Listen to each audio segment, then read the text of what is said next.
Il est bientôt 14h, bienvenue sur BFM TV si vous nous rejoignez. Nous sommes ensemble jusqu'à 18h pour l'après-info. Bonjour à tous, bonjour Thomas. Bonjour Fanny, bonjour à tous. À la une de l'actualité, le lourd bilan d'un immeuble incendié dans le centre-ville de Grasse. Au moins 3 habitants sont morts, piégés par les flammes. 7 ont été blessés. On ne connaît pas encore l'origine précise de l'incendie. La vétusté du bâtiment pose question. Nous serons sur place dans un instant. Un architecte spécialisé nous rejoindra sur le plateau aussi. Toujours 1 à 2 disparus dans le naufrage d'une embarcation de migrants hier dans la Manche. Une enquête est ouverte pour homicide involontaire. 6 exilés afghans ont trouvé la mort dans le canot qui transportait une 60aine de candidats à l'exil vers le Royaume-Uni. Le pays qui, lui, durcit ses conditions d'accueil. Nous retrouvons notre correspondante à Londres, Marie Billon. Et puis il n'est visiblement plus indésirable au sein du PSG. Nouveau rebondissement dans le feuilleton Mbappé. L'attaquant réintègre le groupe d'entraînement. La hache de guerre semble enterrée entre le joueur et la direction du club parisien.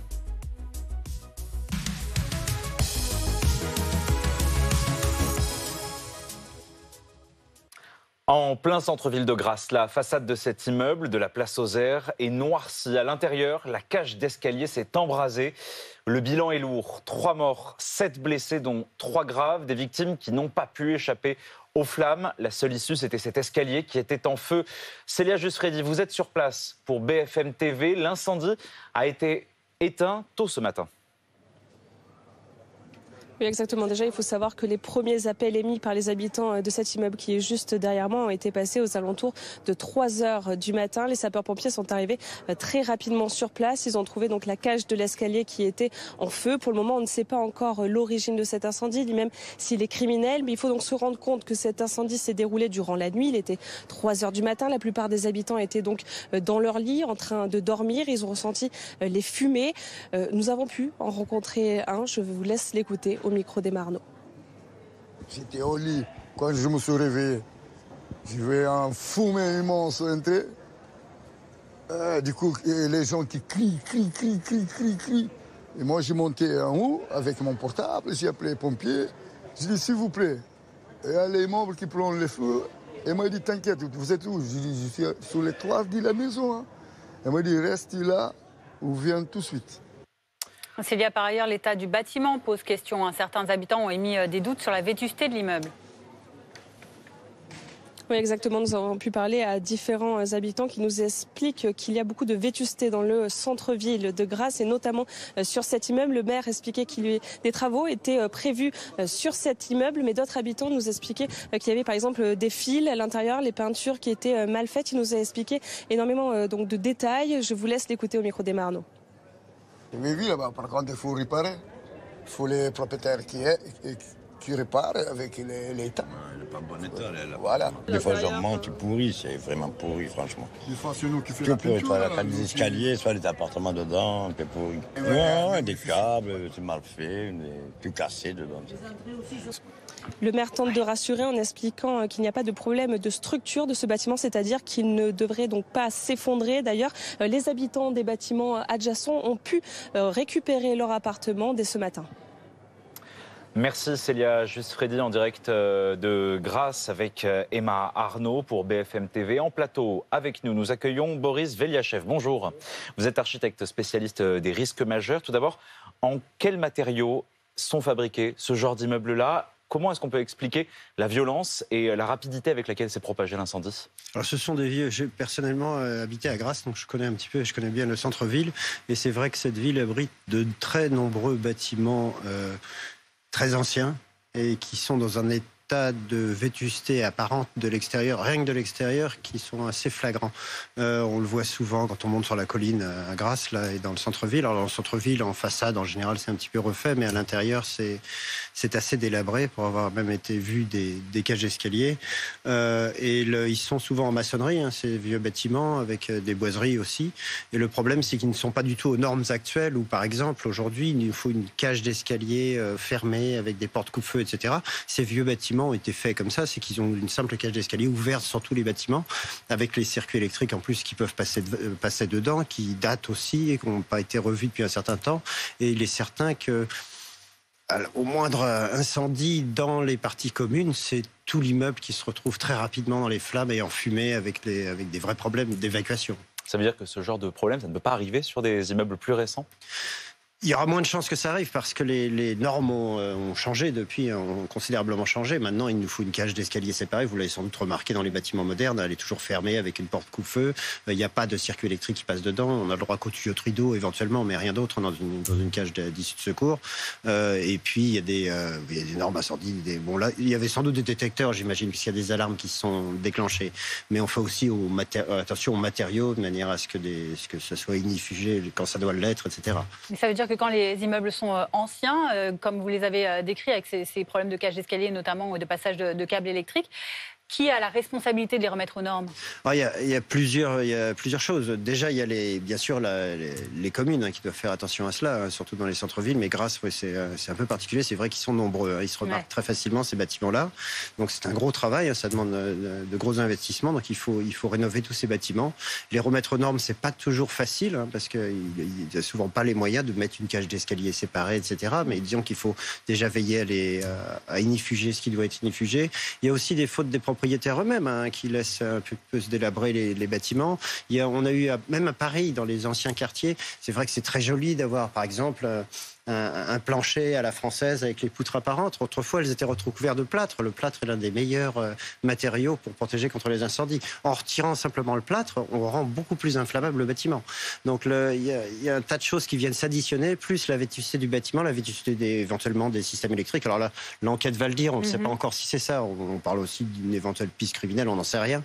Mais comment faudra voir ce qui a causé ça. Mais c'est vrai que ce sont des foyers à incendie assez redoutables, ces bâtiments. Justement, Boris Veliachev, restez avec nous, puisqu'on va écouter le maire de la commune des Alpes-Maritimes qui est endeuillé ce matin après ces 3 morts, Jérôme Viau, qui lui explique que certes, il y a des bâtiments qui sont vétustes, mais cela ne concernait pas le bâtiment qui a été incendié cette nuit. On l'écoute.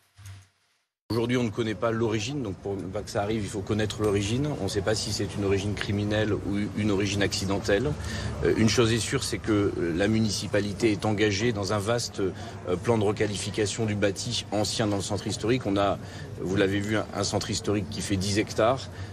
Et on travaille à requalifier ces immeubles.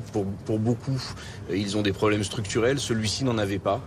Il n'y avait pas de problème de bâti ou pas de problème structurel. A priori, l'ingénieur béton qui est passé, ingénieur structure qui est passé tôt dans la matinée évoque le fait qu'après l'incendie, il n'y a pas de problème structurel sur le bâti. La totalité des choses sont détruites, à la fois des parties communes, à la fois des évacuations, à la fois des alimentations électriques et des appartements. Mais le sujet structurel du bâtiment lui-même n'est pas affaibli.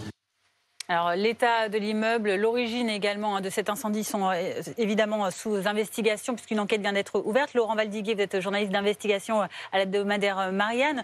Qu'est-ce qu'on sait à l'heure actuelle des circonstances de ce drame? On sait que ça a couvé en pleine nuit, que ça s'est déclenché à 3h du matin. On ne sait pas l'origine. C'est souvent d'origine électrique. Dans ces immeubles anciens, c'est des immeubles du 17 ou du 18e siècle. Évidemment pas aux normes d'incendie d'aujourd'hui, même si les pompiers interviennent très rapidement, parce que vous avez vu, on serait au Moyen-Âge, tout le quartier aurait brûlé. Le grand incendie de Londres, 1666, Londres brûle pendant 3 jours. Donc aujourd'hui, on n'en est plus là, mais ça n'empêche que ces immeubles se transforment en pièges pour ceux qui y habitent. Il y a des habitants qui ont sauté par la fenêtre. Voilà, il y a un habitant qui aurait sauté par la fenêtre, mais c'est vrai qu'il y a des dizaines d'immeubles partout en France, pareil, de la même façon, norme ou pas norme, où en réalité, faute de prévention ou faute ne serait-ce de savoir ce qu'il faut faire en cas d'incendie quand vous êtes coincé au 5e étage. Qu'est-ce que vous faites ? Et en réalité, faute de tout ça, la panique gagnant, parce que la fumée monte, ça fait du bruit un incendie. Au-delà des flammes et de la fumée, ça fait c'est dantesque un incendie.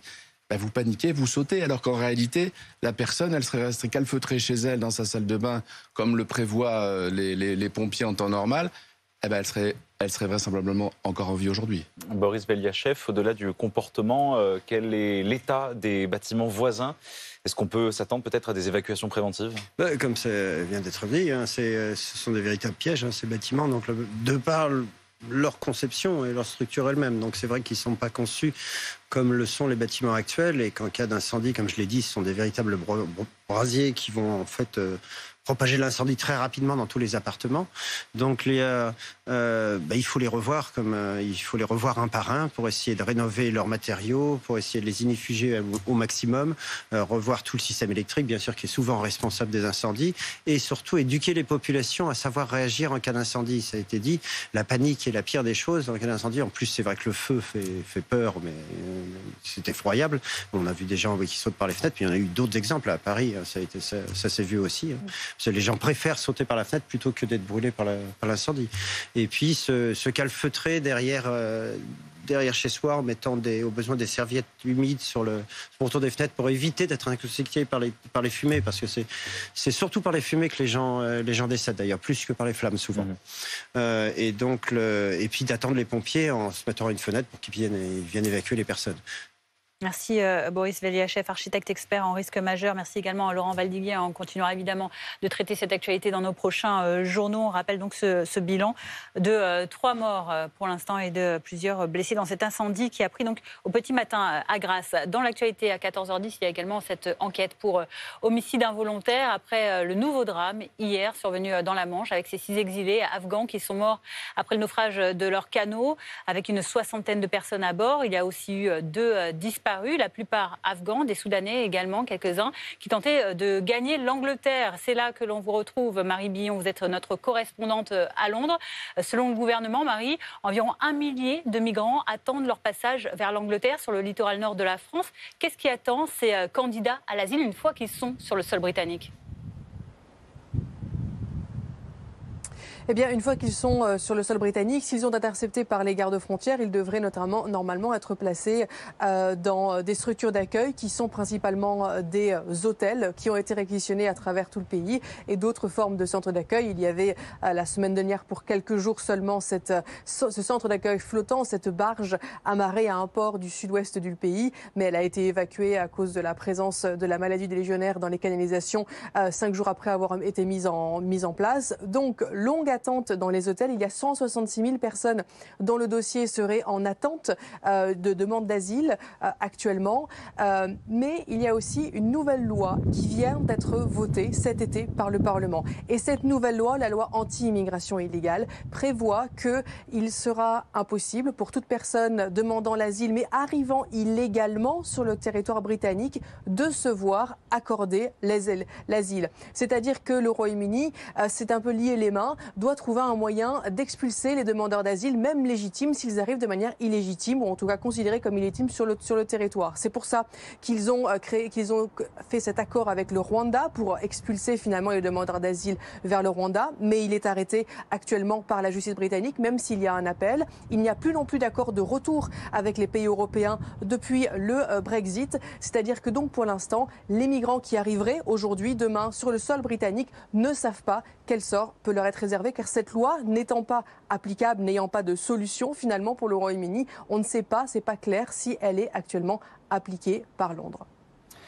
Merci Marie Billon, en direct de Londres pour BFM TV. Alors les réseaux criminels de passeurs sont à nouveau dans le viseur du gouvernement français après le naufrage hier dans la Manche. Le maire d'Hivergoche de Boulogne-sur-Mer, Frédéric Cuvillier, dénonce lui l'attitude du gouvernement britannique vis-à-vis de l'accueil des migrants. C'est le résultat aussi du fait que les zones portuaires sont hermétiques désormais et que les contrôles sont très forts. Alors ce qui se fait dans les ports, il faut le faire sur le littoral. Et là où il est nécessaire d'avoir de meilleurs moyens, eh bien, ils doivent être menés de façon beaucoup plus intense de la part des Britanniques et bien sûr des autorités nationales. C'est fait. La priorité qui a été menée, c'est de démanteler ces réseaux. C'est indispensable. Et nous sommes en direct avec Brigitte Régouet. Bonjour, vous êtes médecin généraliste et membre de la CIMAD, une association qui accompagne les migrants dans leur parcours. Alors on parle de ce nouveau drame dans la Manche. D'ailleurs, le record de traversée a été atteint jeudi avec 755 migrants qui sont parvenus en Angleterre en une seule journée. En Méditerranée également, ce genre de drame se poursuit. On parle notamment du navire Ocean Viking qui, lui, a porté secours à plus de 600 migrants en 2 jours. Vous le constatez, vous aussi, cette multiplication des traversées ? Alors depuis 20 ans, dans le département où j'habite, c'est-à-dire en Vendée, on a vu arriver effectivement de plus en plus de migrants venant surtout de pays de guerre, mais pas seulement. Et la plupart d'entre eux, enfin une grande partie d'entre eux vient effectivement par bateau, soit par l'Espagne, soit par l'Italie, c'est-à-dire par la Libye, donc avec tout ce qu'on sait sur la Libye, oui. Brigitte Tréguet, qu'est-ce qu'on peut attendre du projet de loi immigration qui va revenir à la rentrée, le projet de loi voulu par le gouvernement, alors qu'on assiste, on le voit bien, à un dialogue de sourds entre d'un côté l'attitude des États, qui est critiquée, notamment par certaines ONG, et de l'autre côté, les gouvernements qui, eux, critiquent les passeurs. Qu'est-ce qu'on peut en comprendre ? Alors, ce que je crois qu'il faut comprendre, c'est que la migration, et c'est un événement historique de la fin du XXe siècle et du début du XXIe, qui n'a pas fini et qui va se poursuivre. Donc, soit on regarde les migrants comme des gens qui font peur, dangereux, illégaux, et là, on n'y arrivera jamais parce qu'on va lutter contre cette immigration et on va perdre et on va arriver à des tas de tragédies. Soit on se dit, c'est un fait historique, il faut se servir de la force de ces gens pour faire société, ce sont les 3 étapes, accueillis, intégrés, citoyens, et avoir confiance dans le vieux continent Europe qui a été capable déjà d'intégrer des centaines de milliers de migrants au cours de son histoire. Et il faudrait pas avoir peur de cette migration. C'est cette peur et ce durcissement qui compliquent tout.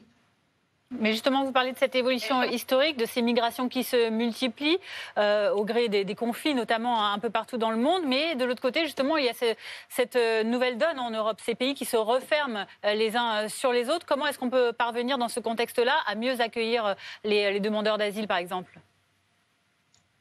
Alors moi, je suis donc médecin généraliste et j'ai aussi monté une association de soins psychiques pour les migrants. On les écoute avec des interprètes, on les écoute avec une anthropologue pour comprendre d'où il faut venir.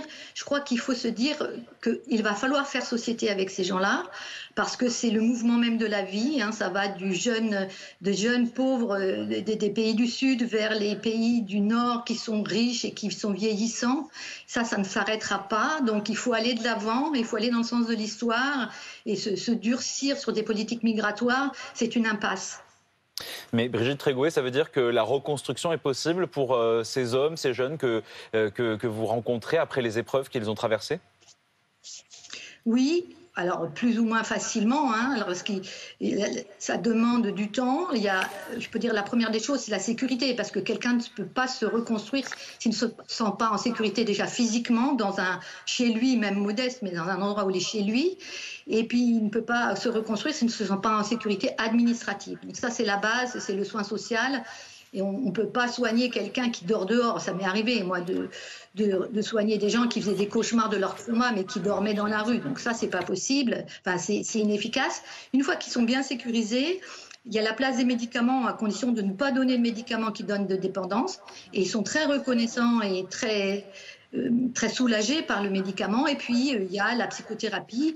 Et oui, ça fonctionne. Après, ce sont des protocoles compliqués à mettre en place, qui demandent beaucoup d'énergie, qui demandent de la reconnaissance des autorités. Donc, on y travaille avec l'Agence régionale de santé en ce qui nous concerne. Oui.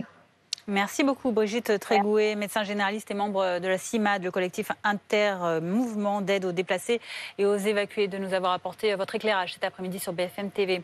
Dans l'actualité également, il y a ce bilan des incendies à Hawaï qui est revu à la hausse. Encore et encore, désormais, on dénombre au moins 93 morts. Les critiques se sont multipliées ces derniers temps sur la gestion de la crise sur l'archipel, alors qu'une enquête a été ouverte par la justice américaine. Sur place, les habitants ont tout perdu. Les flammes ont quasiment rasé des communes entières, laissant derrière elles un paysage désolé. Alexia Prunier. C'est une nouvelle journée d'angoisse pour June.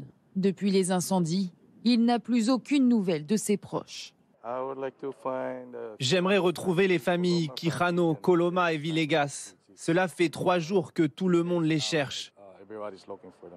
Via les réseaux sociaux, il a partagé les photos des 9 membres de sa famille disparus et chaque jour, il se rend dans les nombreux refuges de l'île pour tenter de les retrouver.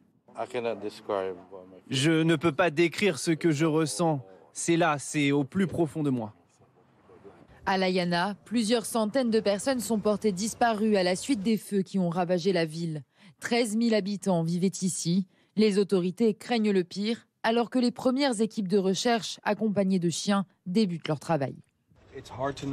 Il est difficile de savoir le nombre de victimes. Nous entrons dans les maisons pour la première fois. Ce bilan va s'alourdir. Ce sera certainement la pire catastrophe naturelle qu'Hawaï ait jamais connue. D'ici là, ce sera peut-être le pire incendie auquel l'Amérique ait jamais été confrontée. Pour tenter d'aider au mieux les proches de victimes, un centre de ressources familiales a ouvert ses portes hier.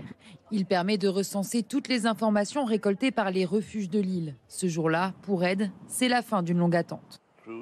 Dieu merci. Grâce à cette aide aux familles, nous avons pu apprendre que mon frère et sa femme étaient sains et saufs.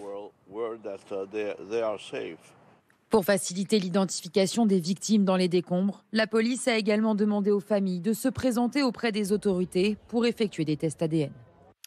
En France, pensez à vous hydrater aujourd'hui. Si vous habitez dans la vallée du Rhône, 3 départements y sont placés en vigilance orange canicule par Météo France. Le Rhône, donc, l'Ain et l'Isère.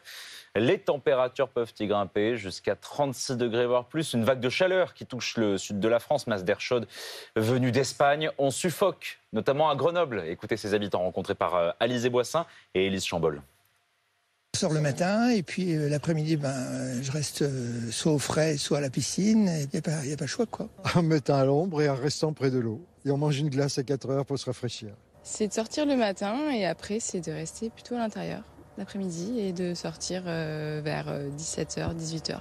On a des petits plans piscine aussi à la maison, des toutes petites piscines pour enfants. On les met dedans et puis on les laisse barboter.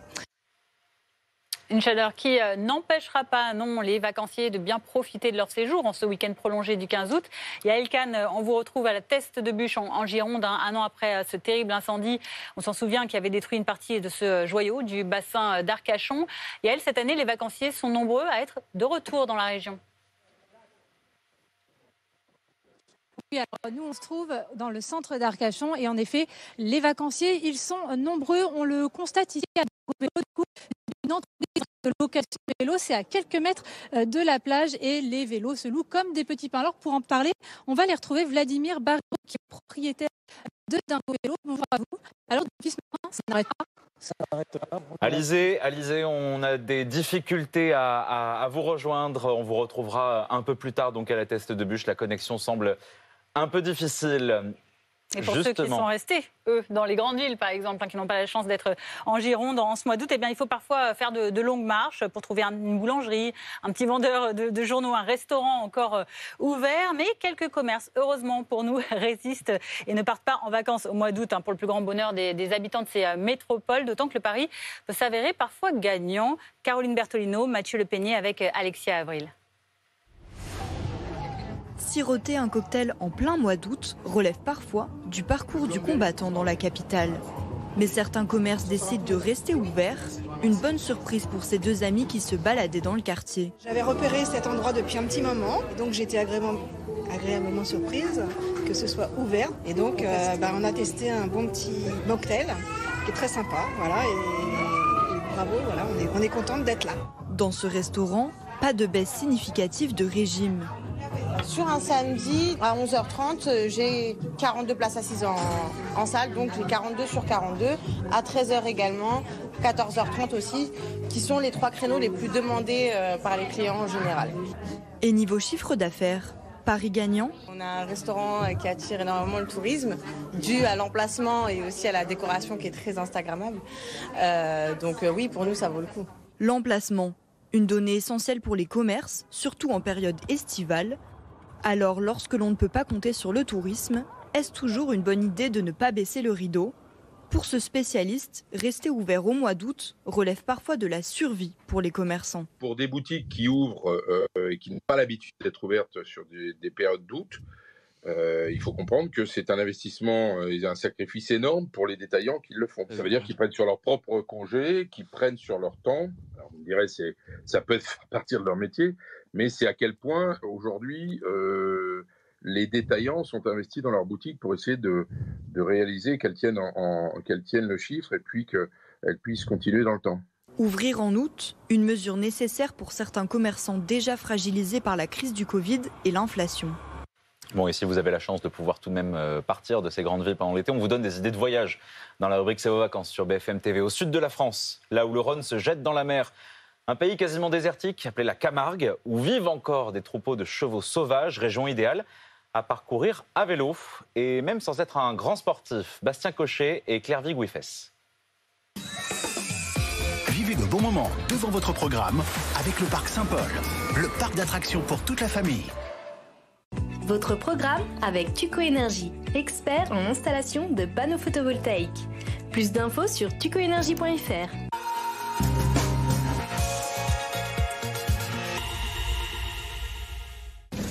Des remparts d'Aigues-Mortes au marais de Camargue et ses flamants roses, ces vacanciers ont décidé de découvrir la région à vélo.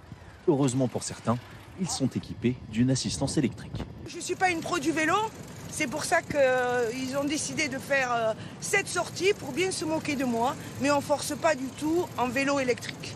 Au programme, une balade d'une trentaine de kilomètres le long du parc régional camarguais et l'occasion d'observer la faune locale. Oh regardez, on a un vol là-bas sur la gauche, au-dessus un vol de flamant rose là-bas. Taureaux, chevaux et oiseaux, une proximité avec les animaux plus grande que lors de safaris en 4x4 courant dans la région. On va s'approcher plus facilement des animaux et c'est un moment aussi où on va faire un petit peu de sport, vraiment pas beaucoup, mais l'idée c'est de proposer une alternative pour les gens qui veulent plutôt faire du vélo. Après ce petit effort, c'est l'heure du réconfort avec dégustation de produits régionaux évidemment. Saucisson de taureau et encore fougasse au gratin. Merci. Merci. Et maintenant vous cherchez la fougasse d'Aigues-Mortes à la fleur d'oranger. Mais attention à ne pas trop manger, il faut ensuite ramener les vélos à bon port. On a fait les sportifs quand même, il y a 5 niveaux, on est resté au premier tout le long pour faire un peu travailler les... Il fallait éliminer la fougasse, donc c'est bon. Pour une excursion de 3 heures de ce type, comptez une cinquantaine d'euros pour les adultes et moitié moins pour les enfants. Vous avez passé un bon moment devant votre programme avec le Parc Saint-Paul, le parc d'attractions pour toute la famille. C'était votre programme avec Tuco Énergie, expert en installation de panneaux photovoltaïques. Plus d'infos sur tucoenergie.fr. On a des bonnes nouvelles à vous annoncer en sport aujourd'hui. Déjà, on est très fiers, puisque aux États-Unis hier, dans le Massachusetts, c'est Tony Parker qui a été intronisé au fameux Hall of Fame, cette arène de toutes les grandes stars du basket américain, la récompense suprême pour les basketteurs, le Panthéon. Tipeee, qui est quadruple champion de NBA avec les Spurs de San Antonio et qui est surtout le premier Français à avoir reçu une telle distinction. Évidemment, le joueur était très très fier et nous aussi avec. Très fier également. Et puis une réconciliation à la une aujourd'hui puisqu'il avait été mis à l'écart depuis son refus d'activer son option pour 1 an de contrat supplémentaire. Finalement, Kylian Mbappé est bien de retour dans le groupe du PSG. La star du club de la capitale semble bien s'être réconciliée avec les instances dirigeantes du club au terme d'un interminable feuilleton dont, visiblement, on l'espère, c'est le dernier rebondissement de l'été. On y revient dans un instant dans le prochain journal à 15h30 sur BFM TV, mais tout de suite la météo. 14h30, restez avec nous. La météo avec Groupe Verlaine, installateur de pompes à chaleur atlantique alimenté par une centrale photovoltaïque. Groupe Verlaine, le climat de confiance. Votre programme avec Magnolia.fr. Changez votre assurance de prêt à tout moment et économisez sur Magnolia.fr, comparateur en assurance de prêt immobilier.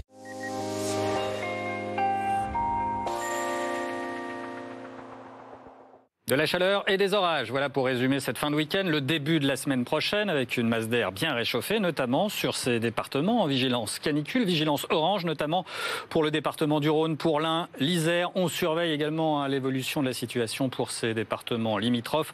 La masse d'air ne cesse de se réchauffer jusqu'en altitude, ici à Champs-Rousses, à 1700 mètres. On va flirter avec les 25 degrés ce dimanche, en fond de vallée jusqu'à 35-36 degrés ici dans le département de l'Ain sur l'autoroute A42. L'asphalte surchauffé pour ces nouveaux départs ou ces nouveaux retours ce week-end. Ça va continuer pour une bonne partie de la semaine prochaine, notamment sur les départements en vigilance orange, mais pas seulement. La chaleur va peu à peu se diffuser vers le nord. Elle remonte du Maghreb et d'Espagne. On a enregistré plus de 50 degrés en direction d'Agadir, au Maroc, 46 à Valence. Ces jours derniers, des records sont tombés en ce qui nous concerne. On attend à nouveau un pic de chaleur pour cet après-midi dans le centre-est, avec ces orages parfois marqués du Massif central en remontant vers le Grand Est en direction des Alpes. On pourrait avoir de la grêle localement, des orages isolé. Orage de chaleur pour cette journée. Et de la chaleur, effectivement, vous en aurez jusqu'à 35 voire 36 degrés cet après-midi. De Lyon jusqu'à Valence, en direction de Grenoble, 33 à Toulouse, comptez 25 à Paris, c'est plus respirable, effectivement. En allant vers les bords de Manche avec une vingtaine de degrés, 21 notamment à Brest ou encore à Cherbourg pour cet après-midi. Un coup d'œil rapide sur la journée de demain avec plusieurs salves orageuses dans les jours qui viennent. Celle-ci va surtout concerner le Grand Est en matinée, puis ça va recommencer dans l'après-midi du Massif central en remontant vers les Ardennes. Là aussi, on pourrait avoir de la grêle localement, mais en temps plus clément de part et d'autre, sauf sur la Bretagne, le Cotentin, avec déjà l'arrivée d'une nouvelle perturbation ce lundi. Vous avez regardé la météo avec Groupe Verlaine. Isolation thermique par l'extérieur avec aide de l'État. Groupe Verlaine, connectons nos énergies. C'était votre programme avec Magnolia.fr. Changez votre assurance de prêt à tout moment et économisez sur Magnolia.fr, comparateur en assurance de prêt immobilier. 14h30, bienvenue à vous si vous nous rejoignez sur BFM TV. À la une de l'après-info, comme un air d'apaisement entre Kylian Mbappé et la direction du Paris Saint-Germain. L'attaquant star du club parisien était à l'entraînement ce matin avec l'équipe première de Luis Enrique. Les premiers signes de réchauffement étaient déjà visibles hier en marge du match Paris-Lorient auquel Mbappé n'a pourtant pas participé. Mbappé finalement d'accord pour prolonger au PSG. On en parle avec Fabrice Hawkins d'RMC Sport dans un instant. Une vague de chaleur touche le sud de la France. Masse d'air chaude venue d'Espagne qui apporte des températures pouvant atteindre les 37 degrés dans le sud-est. Météo France place en vigilance orange canicule le Rhône, l'Isère et l'Ain. 3 morts et 3 blessés graves dans l'incendie d'un immeuble de Grasse cette nuit. Une soixantaine de pompiers ont réussi à éteindre le feu violent qui avait pris dans une cage d'escalier. Pas de problème de structure, évoque le maire de la commune des Alpes-Maritimes, mais des habitants dénoncent la vétusté du bâtiment.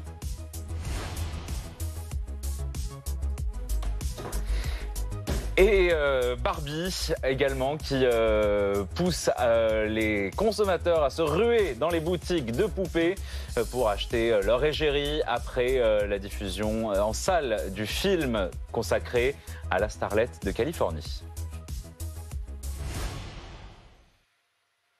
Et l'actualité ce dimanche, c'est donc notamment la fin de cette brouille entre Kylian Mbappé et le Paris Saint-Germain. L'atmosphère qui semblait plus cordiale hier soir lors du match de Ligue 1 PSG-Lorient, durant lequel l'attaquant star n'avait pourtant fait que regarder le match depuis les tribunes.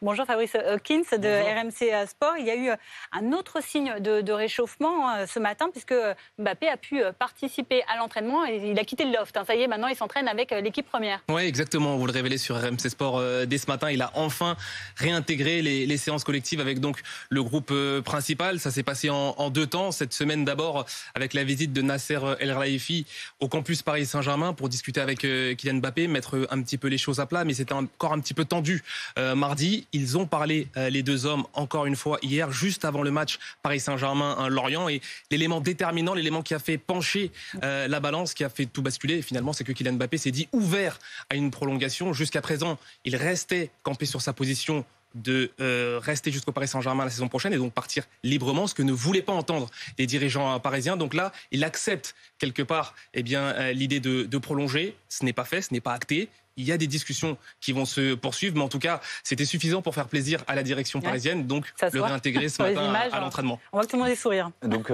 c'est officiel, il prolonge au PSG? Non, c'est pas encore officiel. Il y a des discussions qui vont avoir lieu, elles seront âpres, évidemment, parce que on a vu durant ces dernières semaines, des deux côtés, on veut absolument rien lâcher, chacun défend un petit peu ses intérêts. Donc il y a un principe, en tout cas, c'est que Kylian Mbappé va négocier avec le Paris Saint-Germain pour prolonger. Il s'est dit ouvert à une prolongation. C'est ce que voulait entendre le président Nasser El Khelaifi pour éventuellement le réintégrer. Donc ça, c'est fait. Maintenant, il faut encore discuter et c'est loin d'être acté. Et quelle garantie pourrait faire peut-être choisir cette fois-ci Mbappé d'être sûr de rester et de prolonger au PSG?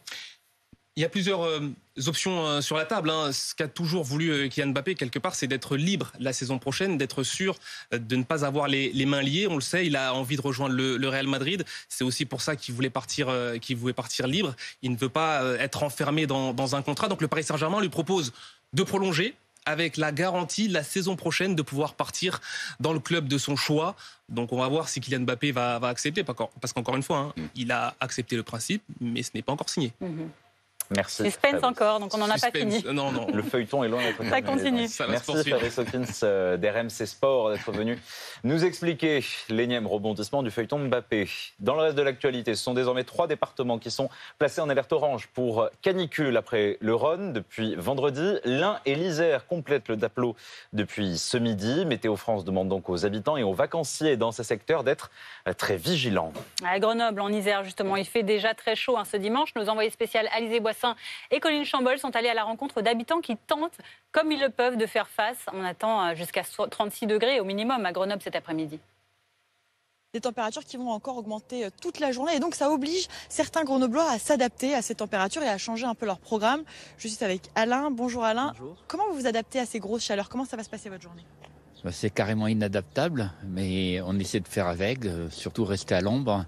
Et puis on va essayer de profiter de l'environnement extérieur qui est fabuleux avec nos lacs, car dans la cuvette elle-même, la chaleur est tellement intense qu'on arrive à une forme de suffocation. Donc on va essayer d'humecter un peu le corps afin que l'esprit se libère de ce stress perpétuel que représente cette chaleur. Et cet après-midi, c'est quoi le programme? Piscine? Piscine. Piscine et profiter un petit peu de l'eau et de la fraîcheur que représente la piscine et son environnement pour se détendre un petit peu et laisser vaquer un petit peu son corps et son âme dans l'eau.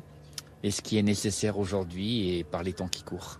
Voilà, bien s'hydrater évidemment avec ces grosses chaleurs. Ça va continuer d'augmenter toute la journée dans le département de l'Isère, mais il y a aussi l'Ain et le Rhône qui sont en alerte canicule. Alizé Boissin avec Colline Chambol, donc à Grenoble. Avec nous en plateau, notre journaliste météo Loïc Rivière. Bonjour. La canicule gagne du terrain dans la région, on le voit, Auvergne-Rhône-Alpes. Elle s'installe notamment dans le Rhône. Qu'est-ce qui en est responsable, Loïc? C'est un dôme de chaleur bien installé du côté de la Méditerranée. On a battu des records encore ces jours derniers du côté d'Agadir. Au Maroc, pour la première fois, on a dépassé les 50 degrés. En Espagne, à Valence, plus de 46 degrés enregistrés à 2 doigts du record national en réalité. Et cette chaleur remonte peu à peu par la Méditerranée et par les Pyrénées, le long de la vallée du Rhône, sur ces 3 départements qui sont concernés. Pour l'instant, le Rhône, l'Ain, l'Isère en vigilance orange. Je vous ai noté les départements limitrophes qui, eux, sont en vigilance jaune. On va surveiller les prochains modèles, les prochaines sorties de modèles, notamment pour les 2 départements savoyards. À voir si on sera au-dessus, en dessous des seuils de canicule. Dans tous les cas, ce sera de plus en plus réchauffé. Cet après-midi, on attend de 35 à 36 degrés à l'ombre sur les départements en vigilance orange. Des pointes donc à 36 degrés localement, 35 à Lyon, du côté de Grenoble ou encore à Valence, dans la Drôme, cette fois-ci.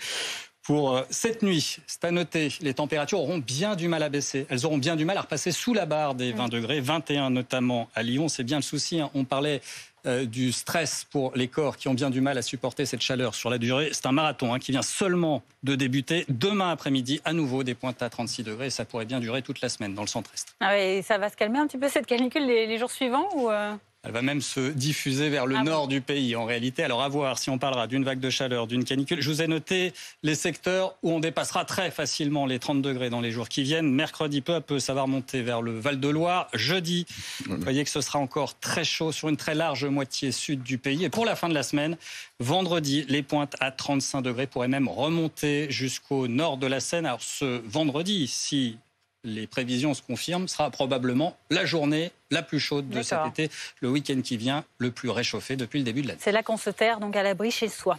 Merci Loïc. Finalement, l'été s'installe bien en France. À la une de l'actualité également, 2 femmes et un homme ont trouvé la mort à Grasse dans les Alpes-Maritimes au petit matin. Un incendie qui a pris dans un immeuble ancien du centre-ville et fait plusieurs blessés, dont 3 graves. Les pompiers ont pu venir à bout des flammes, dont l'origine est encore inconnue à cette heure. Une enquête est en cours. Emma Arnaud avec Camilla Giudice. À 3h ce matin, un incendie se déclare dans cet immeuble du centre historique de Grasse. Les habitants sont réveillés brusquement par les flammes et la fumée. J'étais au lit quand je me suis réveillé. J'ai vu un fumée immense entrer. Du coup, les gens qui crient. Et moi, j'ai monté en haut avec mon portable, j'ai appelé les pompiers. J'ai dit, s'il vous plaît, il y a l'immeuble qui prend le feu. Rapidement, les pompiers interviennent. On a été confronté à un feu de cage d'escalier dans un immeuble d'habitation qui comporte 5 niveaux sur rez-de-chaussée. À notre arrivée, la cage d'escalier a été totalement embrasée. Et donc nous avons procédé comme la marge générale de l'opération nous le dicte, c'est-à-dire qu'on a fait une reconnaissance et on a priorisé les sauvetages. Donc on a mis pas mal de personnes en sécurité qu'on a évacuées. Ensuite on a procédé à l'extinction de l'incendie qui s'est produite rapidement. Le feu est maîtrisé mais laisse derrière lui un lourd bilan. 3 personnes sont décédées, 7 autres sont blessées. Parmi elles, 3 blessés graves. Sur place, les pompiers sont encore présents pour sécuriser les lieux. Pour l'heure, l'origine de l'incendie est inconnue, mais l'immeuble n'était pas insalubre selon le maire de Grasse. On a dans le Vieux-Grasse un certain nombre d'immeubles qui sont bien sûr dégradés. Sur cet immeuble, il n'y avait pas de problème structurel. C'est un immeuble qui est composé d'appartements privés à chaque étage. Une enquête a été ouverte par le parquet de Grasse afin de déterminer l'origine du sinistre. La mairie coordonnait le relogement des personnes évacuées. Des chambres d'hôtel et le palais des congrès de la commune ont été mises à leur disposition. Bonjour Patrick Chavada, vous êtes lieutenant de la Fédération nationale des sapeurs-pompiers de France. Vous êtes également animateur de la commission secourisme à la Fédération nationale des sapeurs-pompiers de France. Ce matin, pour éteindre ce feu, une 60aine de policiers, 17 engins ont été déployés au plus fort. Est-ce que c'est un dispositif important qui montre l'ampleur du feu qui a pris ce matin ? Oui, bien évidemment, ce type de sinistre, pour nous, ce sont les éléments défavorables. Il finissait la nuit, c'est 3 heures du matin. On sait que les occupants sont à l'intérieur, vraisemblablement ils dorment. Et donc, ça nous impose à déployer des moyens importants justement pour éteindre l'incendie, mais également anticiper le nombre de victimes. Et quand les pompiers sont sur place, on sait que le feu se serait propagé dans la cage d'escalier. C'est une difficulté supplémentaire pour eux ou pour les victimes qui tentent de s'échapper ? Alors, c'est une difficulté pour nous, parce que ça nous empêche effectivement de pénétrer correctement dans l'immeuble, puisque la cage d'escalier est en feu. Et pour les habitants, c'est un élément défavorable aussi, parce que bien souvent, les gens essayent de fuir l'incendie, de rentrer dans la cage d'escalier, ce qu'il ne faut absolument pas faire. Il vaut mieux rester cantonné dans son habitation, se manifester aux fenêtres, et avec la grande échelle, en règle générale, les sapeurs-pompiers, on arrive à évacuer les gens, mais le danger, c'est d'aller dans la cage d'escalier. Alors, se manifester aux pompiers, c'est une fois qu'ils sont là, mais en attendant, quand le feu a pris et que les gens sont en panique, quels sont les bons réflexes à avoir pour ne pas s'intoxiquer, pour ne pas se brûler? Qu'est-ce qu'il faut faire? Alors, la plupart des personnes qui décèdent dans ce type d'incendie sont mortes d'abord par les fumées. C'est pour ça que depuis 2010, avec une application en 2015, on a une obligation d'avoir des détecteurs de fumée dans les habitations. Ça permet d'alerter les occupants et de les réveiller. Si c'est le cas, bien évidemment, une porte palière qui est fermée peut tenir facilement une bonne heure à un incendie. Et donc, ça permet tout simplement, il faut tout simplement boucher les interstices sous la porte avec des serviettes mouillées, se manifester aux fenêtres. Les sapeurs-pompiers sont là, en règle générale, assez rapidement. Et donc, avec les moyens aériens et les échelles à coulisses, on arrive à faire descendre les gens. Vous avez également la mission de sécuriser le bâtiment pour l'intervention des policiers et des autres intervenants. Est-ce que vous pouvez nous expliquer en quoi cela consiste ? Alors déjà, il faut regarder la solidité du bâtiment, s'il y a possibilité d'y pénétrer à l'intérieur. Pour ça, on a des spécialistes qui peuvent regarder tout ça. Et effectivement, la cage d'escalier étant dégradée, ce qui veut dire que les escaliers sont récemment dégradés, et donc il va falloir qu'on sécurise les lieux et que les intervenants soient déjà en tenue appropriée pour pouvoir pénétrer dans les lieux. Mais effectivement, il y a une expertise bâtimentaire qui doit être faite pour savoir si le bâtiment n'a pas été touché dans sa stabilité, notamment dans la cage d'escalier, qui peut éventuellement avoir un risque d'effondrement à l'intérieur. Merci, lieutenant Chavada, de nous avoir apporté ces précisions cet après-midi. Je rappelle que vous êtes membre de la Fédération nationale des sapeurs-pompiers de France. Évidemment, on reviendra sur cette actualité dans notre journal de 15h. Dans l'actualité également, il y a eu ce naufrage hier d'une embarcation de migrants qui tentait de rejoindre l'Angleterre en traversant la Manche. 6 Afghans ont trouvé la mort. Un drame humain terrible, selon le secrétaire d'État à la mer, Hervé Berville, qui s'était rendu sur place hier à Calais. Le gouvernement qui pointe du doigt la responsabilité criminelle des passeurs, alors que certaines associations, elles, réclament des passages plus sûrs, plus légaux. On en parle avec Laurent Valdiguier, journaliste d'investigation à Marianne. Les candidats à l'exil vers le Royaume-Uni, on le voit encore plus ces derniers temps avec les complications qui avaient eu liées à la météo, mais qui se sont apaisées, et donc qui ont fait un petit peu appel d'air ces derniers jours, montrent qu'ils sont de plus en plus nombreux. Et outre-Manche, en revanche, les conditions d'accueil sont de plus en plus difficiles. L'Angleterre, c'est complètement cadenassé, d'abord sur terre, puisque toute la partie, vous savez, pendant longtemps, jusqu'en 2018, le passage se faisait dans des camions un peu pris d'assaut sur l'aire d'autoroute, juste avant l'entrée du tunnel, avant que les camions embarquent sur le train. Et puis toute cette zone a été cadenassée. Les Anglais se sont dotés de détecteurs de CO2, de détecteurs de chaleur. Autrement dit, le passage terrestre par le tunnel n'est quasiment plus possible. Reste la voie maritime, qui est en apparence la plus simple, surtout les jours de beau temps. Vous voyez, on voit les côtes anglaises. Au plus court, c'est quand même à 31 km. Ouais, quand même. Mais alors pour ces Afghans qui ont traversé l'Iran, la Turquie, qui ont pu traverser la mer Égée pour arriver en Grèce et remonter jusqu'à chez nous, ou la voie terrestre par la Bulgarie, c'est la dernière marche. C'est pour eux le pays de la liberté à portée de vue. C'est plus vraiment le cas. Mais ils tombent sur des passeurs qui leur livrent des bateaux en général en mauvais état, qui les laissent livrer eux-mêmes, parce qu'en général les passeurs ne traversent pas, ils les embarquent sur le bateau, les équipes de gilets de sauvetage en général de mauvaise qualité, qui sont souvent enterrés dans les plages à la dernière minute, parce que c'est comme ça que les passeurs se font prendre le plus souvent, c'est par des stocks de gilets de sauvetage, plus que par des bateaux. Et en réalité, ils sont livrés à eux-mêmes, souvent pas en plus à l'endroit le plus court, mais puisque les endroits les plus courts de la traversée sont les plus surveillés, donc un peu plus loin, et on arrive à ce drame. Alors, les Anglais disent il y a eu une fenêtre météo. Donc, les Anglais sont même allés jusqu'à dénombrer 755 passages en une seule nuit. C'est dire le niveau de surveillance des Britanniques. Parce qu'il y a eu 4 jours de fenêtre météo où la mer a été à peu près plus calme, mais ça reste extrêmement dangereux. Les courants sont très forts, l'eau est très froide, et puis surtout pour ces petites embarcations surchargées, de nuit, il y a le risque de ces bateaux. Vous savez, c'est l'autoroute des mers, le passage, le Channel. Et donc, vous croisez toutes les 4 ou 5 minutes un espèce d'énorme tanker la nuit qui ne fait pas du tout attention à vous, de toute façon qui va tout droit, et vous risquez de chavirer. Statistiquement, les statistiques officielles, c'est moins de 100 morts. C'est un peu curieux, ces statistiques, quand on sait qu'en Méditerranée, il y en a 2000 depuis le début de l'année. Merci Laurent Valdiguier, journaliste d'investigation à l'hebdomadaire Marianne. Une question pour vous, Fanny. Est-ce que vous avez vu le film ou est-ce que vous aviez l'habitude de jouer avec les poupées Barbie? Les deux. Peut-être que vous les avez gardées. En tout cas, c'est un vrai succès pour le film de Greta Gerwig. Plus d'$1 milliard de recettes au box-office américain. Oui, une première pour une femme seule, réalisatrice de ce film. Et forcément, la maison mère de la poupée Barbie voit ses chiffres s'affoler. Plus 20% par exemple de ventes depuis la sortie du film pour Mattel. Et pas uniquement grâce aux enfants, puisque vous allez voir, les adultes aussi retombent parfois un peu dans la nostalgie Barbie. Amael Brignoli, Aurore Villemur, Mélodie Sforza avec Camilla Giudice. Vous n'avez pas pu passer à côté du phénomène de l'été. Le film Barbie a franchi cette semaine la barre d'$1 milliard au box-office mondial. À la sortie de ce cinéma parisien, les spectateurs sont conquis. Ça donne envie de redevenir enfant, un peu quand même, parce que tout est rose et tout a l'air beaucoup plus simple. Moi j'ai adoré. Vous seriez prête à racheter, je sais pas, un objet? Carrément, ouais. J'ai toujours aimé Barbie et refaire découvrir à mes petites nièces l'univers de Barbie. Et dans les magasins de jouets, cela se confirme. La vague rose déborde des salles de cinéma et dope les ventes. Le fabricant des célèbres poupées a sorti une collection qui reproduit les personnages et costumes du film. Ce modèle, qui est le modèle phare de la nouvelle gamme, qui est en top vente des poupées en ce moment.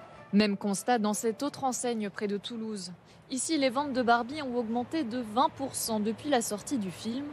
Si les emballages brillants et les poupées séduisent toujours les enfants, je les aime bien, je les habille, je les lave ses cheveux, je les brosse les cheveux. Elles donnent aussi des idées cadeaux aux adultes. J'ai un cadeau d'anniversaire à faire pour une petite fille et puis je cherchais un petit peu des idées. C'est vrai qu'avec le film, du coup, je me suis dit pourquoi pas prendre une poupée Barbie. C'est bientôt l'anniversaire de ma fille, donc on est venu voir ce qu'il y avait.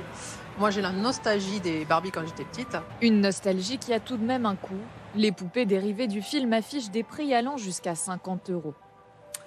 14h47 sur BFM TV. On jette un œil au trafic aujourd'hui. Retrouvez votre programme avec assurepeople.com. Assurance auto pour jeunes, résiliés, sinistrés, malucés. Votre programme avec les aires de recharge électrique Total Énergie pour des vacances sereines.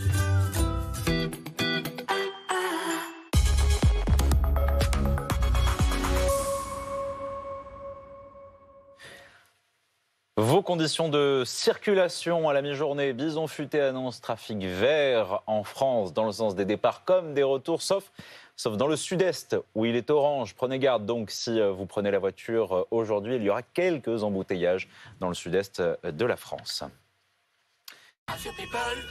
C'était votre programme avec assurepeople.com.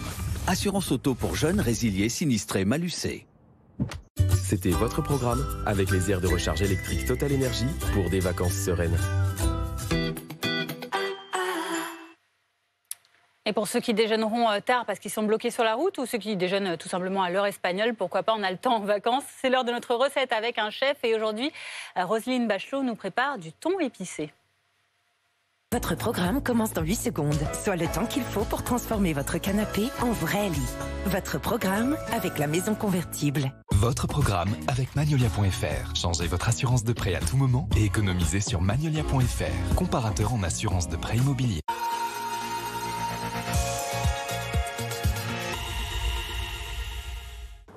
Bonjour à toutes, bonjour à tous. Nous continuons notre promenade culinaire gastronomique d'été avec le chef Geoffrey Langagne. Bonjour Geoffrey. Bonjour. Alors on est dans le cadre du Palais Galliera, de ce musée de la mode de la ville de Paris, avec votre restaurant éphémère, Les Petites Mains, et ça dure jusqu'en octobre. Fin octobre. Qu'est-ce que vous allez nous faire? Alors on va faire du thon, cuit à la poêle avec du poivre, des haricots verts, des amandes, et une sauce tomate un petit peu épicée comme une arrabbiata. Très bien. On démarre par la sauce tomate, donc oignon, tomate et poivron. On met ça au four une quarantaine de minutes à 180 degrés. À 180 degrés. Une fois que c'est cuit, quand on va les mixer, on va mettre une dizaine de framboises fraîches dedans. On va avoir une purée qui va avoir cette consistance. Je veux goûter aussi. Comme ça. Moi.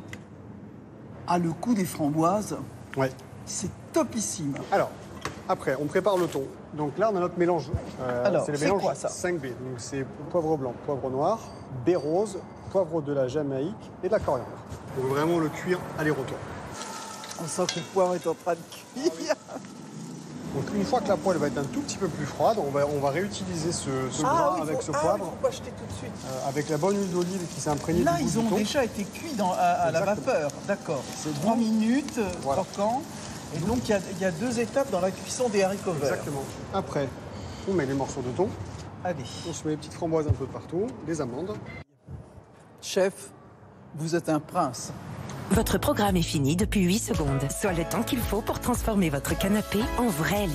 Votre programme avec la maison convertible. C'était votre programme avec Magnolia.fr. Changez votre assurance de prêt à tout moment et économisez sur Magnolia.fr, comparateur en assurance de prêt immobilier.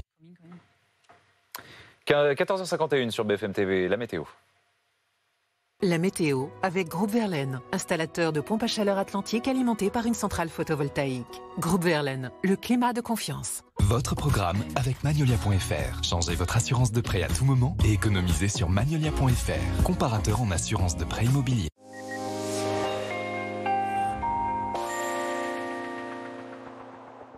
De la chaleur et des orages. Voilà pour résumer cette fin de week-end. Le début de la semaine prochaine avec une masse d'air bien réchauffée, notamment sur ces départements en vigilance canicule, vigilance orange, notamment pour le département du Rhône, pour l'Ain, l'Isère. On surveille également l'évolution de la situation pour ces départements limitrophes. La masse d'air ne cesse de se réchauffer jusqu'en altitude, ici à Champs-Rousses, à 1700 mètres. On va flirter avec les 25 degrés ce dimanche, en fond de vallée jusqu'à 35-36 degrés ici dans le département de l'Ain sur l'autoroute A42. L'asphalte surchauffé pour ces nouveaux départs ou ces nouveaux retours ce week-end. Ça va continuer pour une bonne partie de la semaine prochaine, notamment sur les départements en vigilance orange, mais pas seulement. La chaleur va peu à peu se diffuser vers le nord. Elle remonte du Maghreb et d'Espagne. On a enregistré plus de 50 degrés en direction d'Agadir, au Maroc, 46 à Valence. Ces jours derniers, des records sont tombés en ce qui nous concerne. On attend à nouveau un pic de chaleur pour cet après-midi dans le centre-est, avec ces orages parfois marqués du Massif central en remontant vers le Grand Est en direction des Alpes. On pourrait avoir de la grêle localement, des orages isolés. Orage de chaleur pour cette journée. Et de la chaleur, effectivement, vous en aurez jusqu'à 35 voire 36 degrés cet après-midi. De Lyon jusqu'à Valence, en direction de Grenoble, 33 à Toulouse, comptez 25 à Paris, c'est plus respirable, effectivement. En allant vers les bords de Manche avec une vingtaine de degrés, 21 notamment à Brest ou encore à Cherbourg pour cet après-midi. Un coup d'œil rapide sur la journée de demain, avec plusieurs salves orageuses dans les jours qui viennent. Celle-ci va surtout concerner le Grand Est en matinée, puis ça va recommencer dans l'après-midi du Massif central en remontant vers les Ardennes. Là aussi, on pourrait avoir de la grêle localement, mais un temps plus clément de part et d'autre, sauf sur la Bretagne, le Cotentin, avec déjà l'arrivée d'une nouvelle perturbation ce lundi. Vous avez regardé la météo avec Groupe Verlaine. Isolation thermique par l'extérieur avec aide de l'État. Groupe Verlaine, connectons nos énergies. C'était votre programme avec Magnolia.fr. Changez votre assurance de prêt à tout moment et économisez sur Magnolia.fr, comparateur en assurance de prêt immobilier.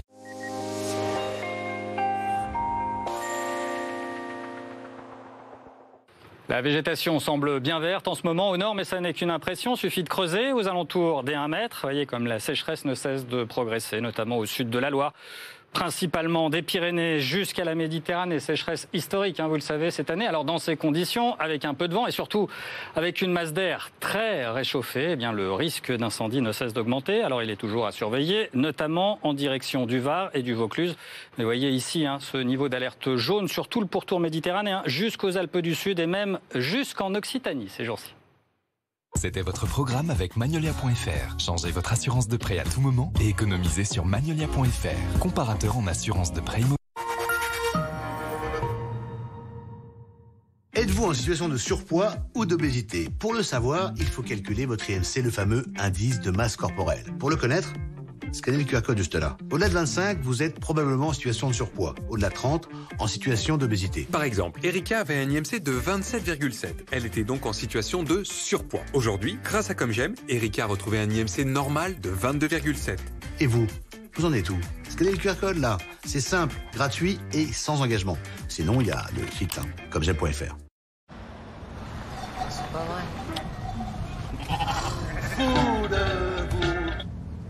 Pas chez moi, moi je sens tout. Confidence pour confidence, c'est moi que j'aime à travers vous.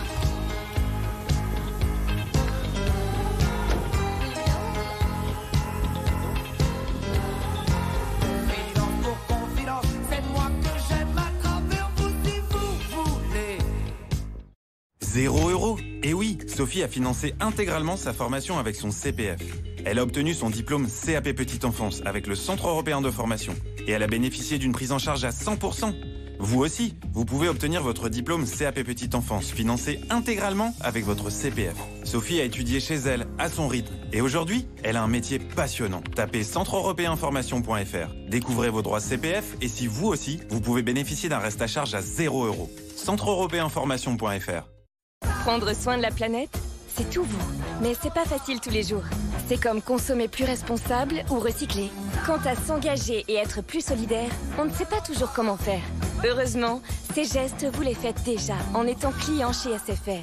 Car avec nos mobiles et box reconditionnés, la mise en veille automatique de nos décodeurs TV, l'accompagnement vers l'emploi de 10 000 jeunes en 2022 ou nos gigas offerts à Emmaüs Connect, SFR agit pour être plus responsable et solidaire avec vous. Claire a séjourné dans cet hôtel incroyable. Et voici ce qu'elle a payé. Julie a séjourné au même hôtel et a payé beaucoup moins cher. Pourquoi? Petit retour en arrière. Claire a trouvé son hôtel sur son site de réservation habituel. Julie, elle, a trouvé son offre sur Trivago. Vous voyez, Claire, Trivago compare les offres d'hôtel des principaux sites de réservation pour trouver l'offre faite pour vous. Un hôtel, Trivago. Découvrez la nouvelle offre exceptionnelle Groupe Verlaine.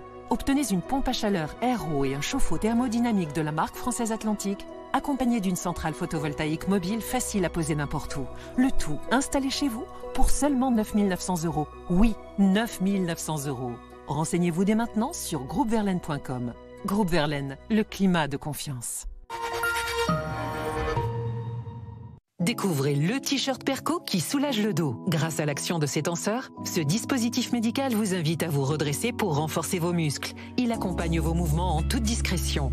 Et pour vos nuits, essayez le matelas Perco qui soulage le dos. Conçu avec des professionnels de santé, il soulage vos points de tension et réduit les contraintes sur votre dos. 87% des utilisateurs déclarent avoir réduit leur douleur. Profitez vite de nos offres d'été sur perco.com. Perco. Libérez votre dos.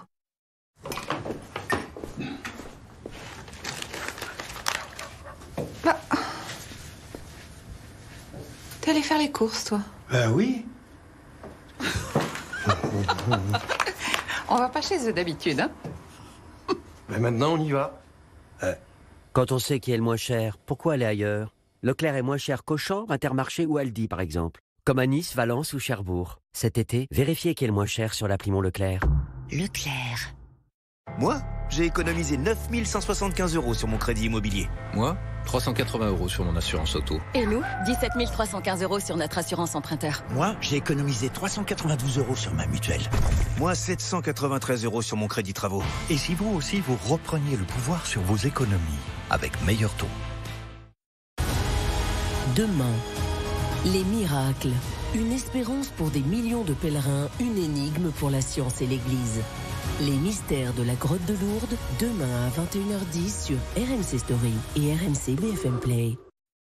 Vous êtes plombier, restaurateur, fleuriste ou patron d'une agence immobilière? Votre vie va changer.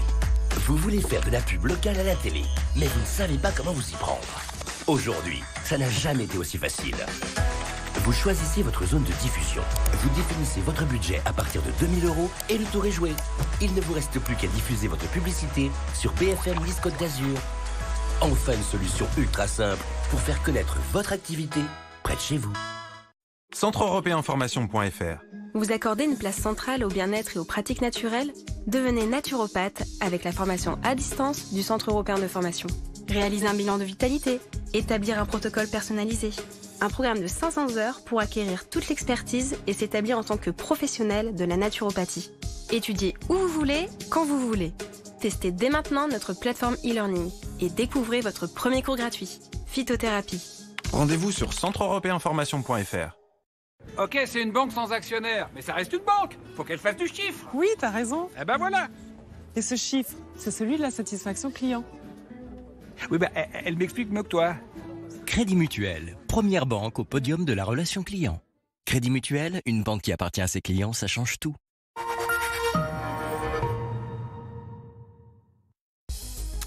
15h pile sur BFM TV, bienvenue à tous. À la une de l'actualité cet après-midi, le lourd bilan de l'incendie d'un immeuble du centre-ville de Grasse. Au moins 3 habitants sont morts, piégés par les flammes. 7 ont été blessés, on ne connaît pas encore son origine précise. La vétusté du bâtiment pose question. Un architecte viendra répondre à nos questions et nous éclairer sur le plateau. Il reste toujours 1 à 2 disparus dans le naufrage de cette embarcation de migrants hier dans la Manche qui a naufragé. Une enquête est ouverte pour homicide involontaire. 6 exilés afghans ont trouvé la mort dans ce canot qui transportait une 60aine de candidats à l'exil vers le Royaume-Uni, le pays qui lui durcit ses conditions d'accueil. Ils se sont dit oui, visiblement, un énième rebondissement dans le feuilleton Mbappé. L'attaquant du PSG réintègre le groupe d'entraînement. La hache de guerre semble enterrée entre le joueur et la direction du club parisien. Kylian Mbappé ne quittera pas le PSG cet été.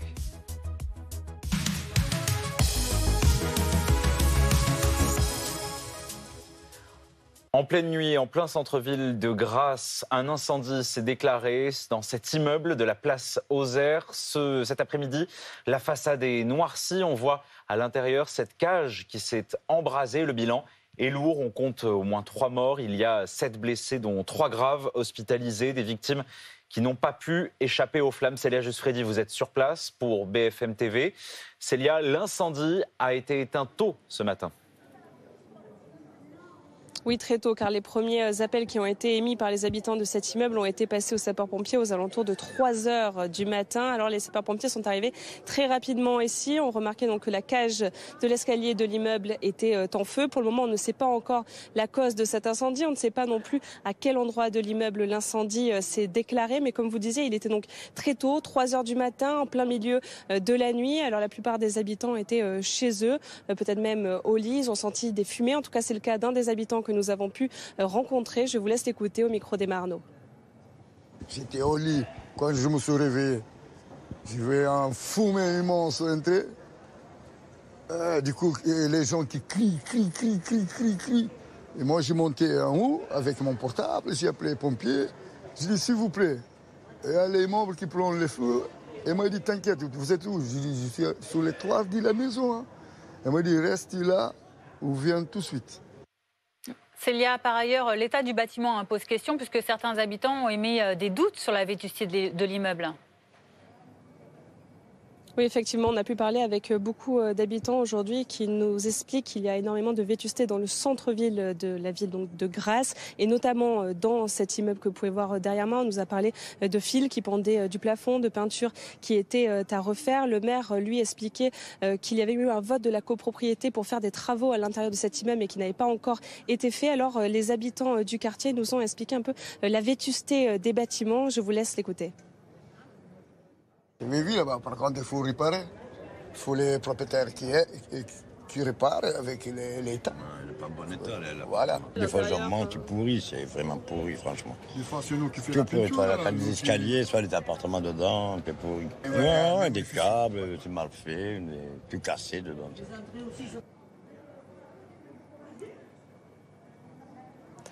Le maire, quant à lui, tente de rassurer. Il expliquait ce matin qu'il n'y avait pas de problème de structure du bâtiment, c'est-à-dire qu'il n'y a pas de problème normalement d'effondrement. D'ailleurs, les habitants des bâtiments adjacents ont pu revenir dans leur appartement dès ce matin.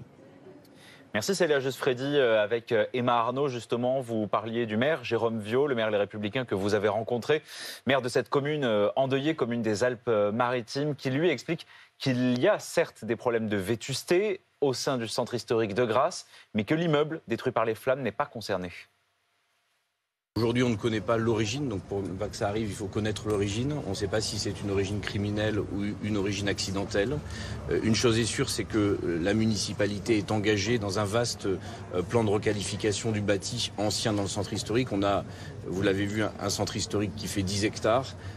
Et on travaille à requalifier ces immeubles. Pour beaucoup, ils ont des problèmes structurels. Celui-ci n'en avait pas.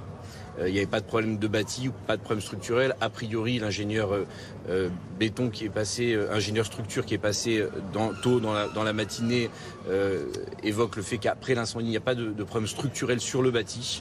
La totalité des choses sont détruites, à la fois des parties communes, à la fois des évacuations, à la fois des alimentations électriques et des appartements. Mais le sujet structurel du bâtiment lui-même n'est pas affaibli. Alors comment se fait-il que cet incendie se soit propagé aussi vite? Les matériaux utilisés dans cet immeuble sont-ils en cause? Écoutez les expertises de Boris Veliachev, architecte expert en risque majeur, qui était notre invité tout à l'heure. Ce sont des véritables pièges, ces bâtiments, donc de par leur conception et leur structure elle-même. Donc c'est vrai qu'ils ne sont pas conçus comme le sont les bâtiments actuels, et qu'en cas d'incendie, comme je l'ai dit, ce sont des véritables brasiers qui vont en fait propager l'incendie très rapidement dans tous les appartements. Donc il faut les revoir il faut les revoir un par un pour essayer de rénover leurs matériaux, pour essayer de les inifuger au maximum, revoir tout le système électrique, bien sûr, qui est souvent responsable des incendies, et surtout éduquer les populations à savoir réagir en cas d'incendie. Ça a été dit, la panique est la pire des choses en cas d'incendie. En plus, c'est vrai que le feu fait peur, mais c'est effroyable. On a vu des gens qui sautent par les fenêtres, puis il y en a eu d'autres exemples à Paris, ça s'est vu aussi. Parce que les gens préfèrent sauter par la fenêtre plutôt que d'être brûlés par l'incendie. Et puis se calfeutrer derrière chez soi en mettant au besoin des serviettes humides autour des fenêtres pour éviter d'être intoxiqués par les fumées, parce que c'est surtout par les fumées que les gens décèdent, d'ailleurs, plus que par les flammes souvent. Et puis d'attendre les pompiers en se mettant à une fenêtre pour qu'ils viennent évacuer les personnes. Une enquête est en cours pour comprendre l'origine de l'incendie. Laurent Valdiguier, journaliste d'investigation pour l'hebdomadaire Marianne, était avec nous tout à l'heure. Il est revenu sur les circonstances du début du drame. On sait que ça a couvé en pleine nuit et que ça s'est déclenché à 3 h du matin. On ne sait pas l'origine. Hein. C'est souvent d'origine électrique. Dans ces immeubles anciens, c'est des immeubles du 17 ou du 18e siècle. Évidemment pas aux normes d'incendie d'aujourd'hui, même si les pompiers interviennent très rapidement, parce que vous avez vu, on serait au Moyen-Âge, tout le quartier aurait brûlé. Le grand incendie de Londres, 1666, Londres brûle pendant 3 jours. Donc aujourd'hui, on n'en est plus là, mais ça n'empêche que ces immeubles se transforment en pièges pour ceux qui y habitent. Il y a des habitants qui ont sauté par la fenêtre. Voilà, il y a un habitant qui aurait sauté par la fenêtre, mais c'est vrai qu'il y a des dizaines d'immeubles partout en France, pareil, de la même façon, norme ou pas norme, où en réalité, faute de prévention ou faute ne serait-ce de savoir ce qu'il faut faire en cas d'incendie quand vous êtes coincé au 5e étage, qu'est-ce que vous faites ? Et en réalité, faute de tout ça, la panique gagnant, parce que la fumée monte, ça fait du bruit un incendie. Au-delà des flammes et de la fumée, ça fait c'est dantesque un incendie. Vous paniquez, vous sautez, alors qu'en réalité, la personne, elle serait restée calfeutrée chez elle dans sa salle de bain, comme le prévoient les pompiers en temps normal. Elle serait vraisemblablement encore en vie aujourd'hui. 15h08 sur BFM TV. Dans l'actualité, il y a également cette enquête ouverte pour homicide involontaire après le nouveau drame survenu hier dans la Manche. 6 exilés afghans ont trouvé la mort dans le naufrage d'un canot qui en transportait une 60aine. Il y avait parmi eux beaucoup d'Afghans, quelques Soudanais également qui tentaient de regagner l'Angleterre. On part justement en direction de Londres pour savoir comment ça se passe là-bas, puisque le gouvernement a dit qu'environ 1 millier de migrants attendaient leur passage vers l'Angleterre sur le littoral nord de la France. Alors qu'est-ce qui les attend, ces candidats à l'asile, une fois de l'autre côté, sur le sol anglais? Écoutez les précisions de notre correspondante à Londres, Marie Billon. Eh bien, une fois qu'ils sont sur le sol britannique, s'ils sont interceptés par les gardes-frontières, ils devraient normalement être placés dans des structures d'accueil qui sont principalement des hôtels qui ont été réquisitionnés à travers tout le pays et d'autres formes de centres d'accueil. Il y avait la semaine dernière pour quelques jours seulement ce centre d'accueil flottant, cette barge amarrée à un port du sud-ouest du pays, mais elle a été évacuée à cause de la présence de la maladie des légionnaires dans les canalisations 5 jours après avoir été mise en place. Donc, longue attente dans les hôtels. Il y a 166 000 personnes dont le dossier serait en attente de demande d'asile actuellement. Mais il y a aussi une nouvelle loi qui vient d'être votée cet été par le Parlement. Et cette nouvelle loi, la loi anti-immigration illégale, prévoit qu'il sera impossible pour toute personne demandant l'asile mais arrivant illégalement sur le territoire britannique de se voir accorder l'asile. C'est-à-dire que le Royaume-Uni s'est un peu lié les mains, doit trouver un moyen d'expulser les demandeurs d'asile, même légitimes, s'ils arrivent de manière illégitime, ou en tout cas considérés comme illégitimes sur le territoire. C'est pour ça qu'ils ont fait cet accord avec le Rwanda pour expulser finalement les demandeurs d'asile vers le Rwanda, mais il est arrêté actuellement par la justice britannique, même s'il y a un appel. Il n'y a plus non plus d'accord de retour avec les pays européens depuis le Brexit, c'est-à-dire que donc pour l'instant, les migrants qui arriveraient aujourd'hui, demain, sur le sol britannique ne savent pas quel sort peut leur être réservé, car cette loi n'étant pas applicable, n'ayant pas de solution finalement pour le Royaume-Uni, on ne sait pas, c'est pas clair si elle est actuellement appliquée par Londres. Et côté français, ce sont les réseaux criminels de passeurs qui sont dans le viseur du gouvernement une nouvelle fois après ce naufrage dans la Manche. Le maire d'Hivergoche de Boulogne-sur-Mer, Frédéric Cuvillier, lui, a dénoncé l'attitude du gouvernement britannique vis-à-vis de l'accueil des migrants. C'est le résultat aussi du fait que les zones portuaires sont hermétiques désormais et que les contrôles sont très forts. Alors ce qui se fait dans les ports, il faut le faire sur le littoral. Et là où il est nécessaire d'avoir de meilleurs moyens, eh bien, il doit être mené de façon beaucoup plus intense de la part des Britanniques et bien sûr des autorités nationales. C'est fait. La priorité qui a été menée, c'est de démanteler ces réseaux. C'est indispensable. Également dans l'actualité, à l'étranger, le bilan des incendies à Hawaï depuis mardi est revu une fois encore à la hausse, puisque ce n'est qu'un bilan provisoire avec désormais 93 morts identifiés. Les critiques se sont multipliées ces derniers temps sur la gestion de crise dans l'archipel, alors qu'une enquête justement a été ouverte par la justice américaine sur place. Les habitants ont tout perdu. Les flammes ont quasiment rasé les communes entières, laissant derrière elles un paysage absolument désolé. Alexia Prunier. C'est une nouvelle journée d'angoisse pour June. Depuis les incendies, il n'a plus aucune nouvelle de ses proches. J'aimerais retrouver les familles Quijano, Coloma et Villegas. Cela fait 3 jours que tout le monde les cherche. Via les réseaux sociaux, il a partagé les photos des 9 membres de sa famille disparus. Et chaque jour, il se rend dans les nombreux refuges de l'île pour tenter de les retrouver. Je ne peux pas décrire ce que je ressens. C'est là, c'est au plus profond de moi. À Layana, plusieurs centaines de personnes sont portées disparues à la suite des feux qui ont ravagé la ville. 13 000 habitants vivaient ici. Les autorités craignent le pire, alors que les premières équipes de recherche, accompagnées de chiens, débutent leur travail. Il est difficile de savoir le nombre de victimes. Nous entrons dans les maisons pour la première fois. Ce bilan va s'alourdir. Ce sera certainement la pire catastrophe naturelle qu'Hawaï ait jamais connue. D'ici là, ce sera peut-être le pire incendie auquel l'Amérique ait jamais été confrontée. Pour tenter d'aider au mieux les proches de victimes, un centre de ressources familiales a ouvert ses portes hier. Il permet de recenser toutes les informations récoltées par les refuges de l'île. Ce jour-là, pour Ed, c'est la fin d'une longue attente. Dieu merci. Grâce à cette aide aux familles, nous avons pu apprendre que mon frère et sa femme étaient sains et saufs. Pour faciliter l'identification des victimes dans les décombres, la police a également demandé aux familles de se présenter auprès des autorités pour effectuer des tests ADN. Pensez à vous hydrater aujourd'hui si vous habitez dans la vallée du Rhône, puisque 3 départements sont placés en vigilance orange. Canicule par Météo France, on parle du Rhône, de l'Ain et de l'Isère. Les températures peuvent y grimper jusqu'à 36 degrés. La vague de chaleur qui touche le sud de la France va durer quelques jours, cette masse d'air chaude venue d'Espagne. On suffoque notamment à Grenoble. Écoutez ces habitants qui tentent de trouver la parade, recueillis par Alice Boissin et Chloé Chambol.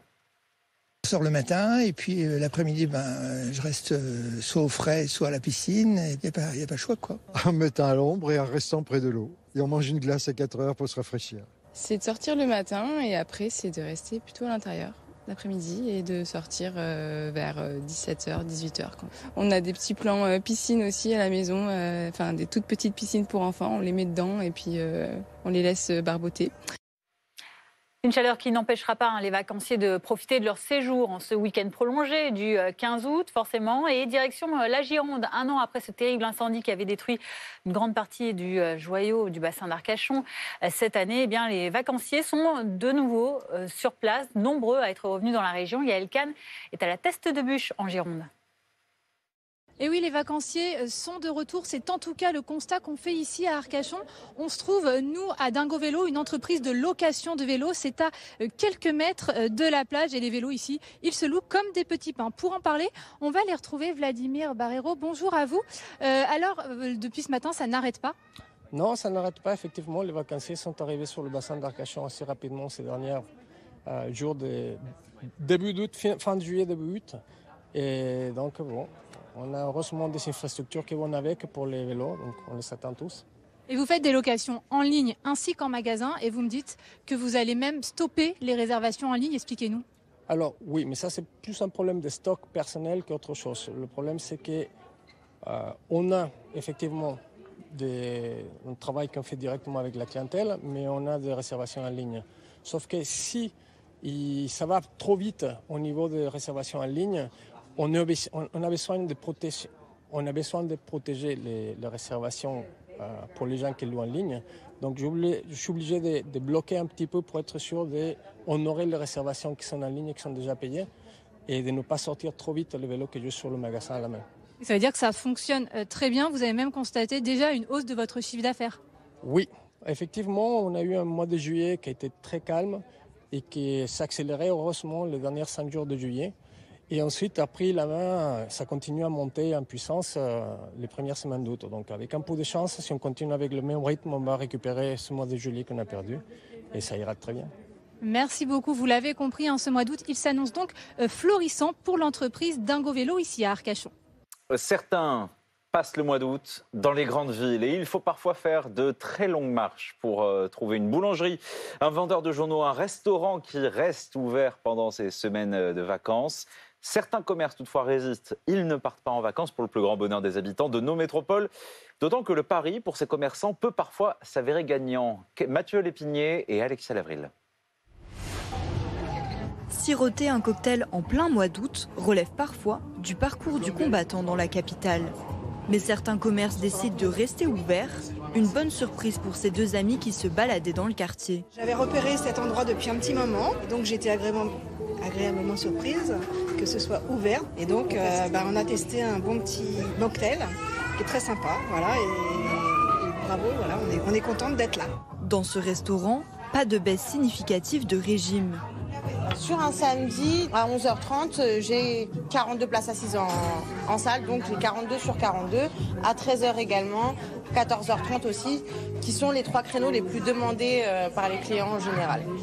Et niveau chiffre d'affaires, pari gagnant? On a un restaurant qui attire énormément le tourisme, dû à l'emplacement et aussi à la décoration qui est très instagrammable. Donc oui, pour nous, ça vaut le coup. L'emplacement, une donnée essentielle pour les commerces, surtout en période estivale. Alors, lorsque l'on ne peut pas compter sur le tourisme, est-ce toujours une bonne idée de ne pas baisser le rideau? Pour ce spécialiste, rester ouvert au mois d'août relève parfois de la survie pour les commerçants. Pour des boutiques qui ouvrent et qui n'ont pas l'habitude d'être ouvertes sur des périodes d'août, il faut comprendre que c'est un investissement et un sacrifice énorme pour les détaillants qui le font. Ça veut dire qu'ils prennent sur leur propre congé, qu'ils prennent sur leur temps. Alors, on dirait que ça peut faire partie de leur métier, mais c'est à quel point aujourd'hui les détaillants sont investis dans leur boutique pour essayer de réaliser qu'elles tiennent le chiffre et puis qu'elles puissent continuer dans le temps.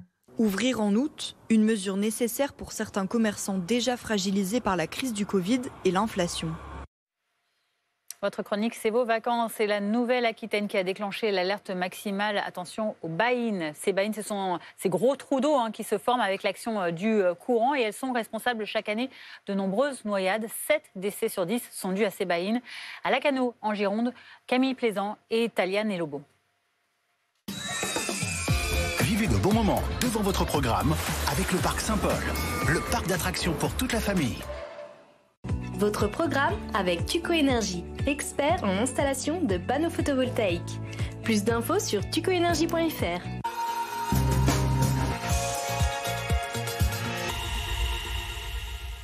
Malgré le ciel gris et la pluie, le mauvais temps n'aura pas découragé les vacanciers de se baigner. Pourtant, l'alerte aux baïnes est maximale dans la région. Les baigneurs sont très vigilants. On connaît le principe. Mais par contre, il faut faire attention quand même. Ça, c'est qu'une baïne, c'est dangereux. Ça peut me faire peur parce que j'ai toujours peur que les secouristes n'arrivent pas à temps ou quelque chose comme ça. Je pense qu'on est bien surveillé et qu'on fait attention. La baïne est une cuvette qui se forme à l'extérieur de la zone de bain, alimentée par des courants. Et ce week-end, ils sont très puissants. Les vagues, elles arrivent sur le banc de sable. Ici, c'est plus profond. Et donc le courant, il nous emmène vers le large ici. Toute la journée, les sauveteurs sont sur le qui-vive et surveillent les baigneurs imprudents. On va faire plus attention. Dès que les gens vont se baigner au-dessus du genou, on va devoir leur demander de sortir de l'eau et d'aller se mettre dans la zone de bain. Un conseil si le courant vous emporte, l'essentiel est de ne pas lutter. Déjà, il ne faut pas paniquer, garder son calme, se signaler. Le plus simple, c'est de faire des signaux aux sauveteurs et attendre qu'un sauveteur vienne vous chercher. Pour éviter tout danger, mieux vaut se baigner dans la zone surveillée. Vous avez passé un bon moment devant votre programme avec le Parc Saint-Paul, le parc d'attractions pour toute la famille. C'était votre programme avec Tuco Énergie, expert en installation de panneaux photovoltaïques. Plus d'infos sur tucoenergie.fr. Des bonnes nouvelles sportives, d'abord aux États-Unis, dans le Massachusetts. Tony Parker a été intronisé cette nuit au Hall of Fame. C'est la récompense suprême pour les basketteurs. La récompense pour Tony Parker, intronisé dans ce panthéon du basket américain. Tipeee, quadruple champion de NBA avec les Spurs de San Antonio. C'est le premier Français à recevoir une telle distinction. Autre bonne nouvelle, en football cette fois-ci, il avait été mis à l'écart depuis son refus d'activer son option pour 1 an supplémentaire de contrat au PSG. Finalement, Kylian Mbappé était bien de retour ce matin dans le groupe du PSG, la star du club qui s'est entraînée visiblement avec l'équipe première, réconciliée donc avec les instances dirigeantes du club. Est-ce qu'il reconduira son contrat? On en parle dans notre journal de 15h30. Restez avec nous. Ce week-end, gros plan sur ces entreprises qui font bouger les marchés. De par les caractéristiques de son économie, préserver elle-même les entreprises. TPE, PME, start-up, l'actualité business, ce week-end sur BFM TV.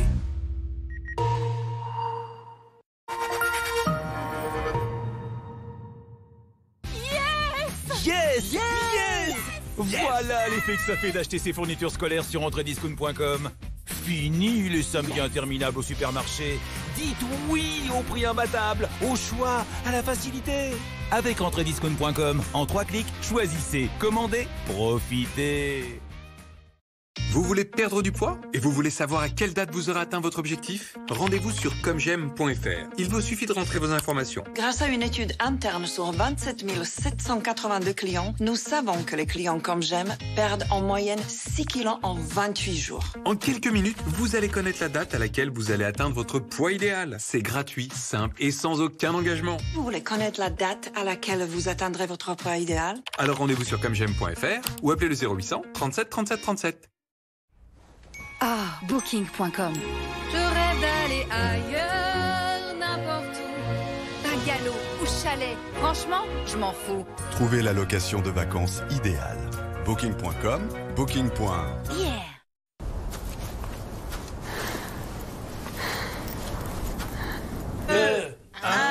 Bon anniversaire!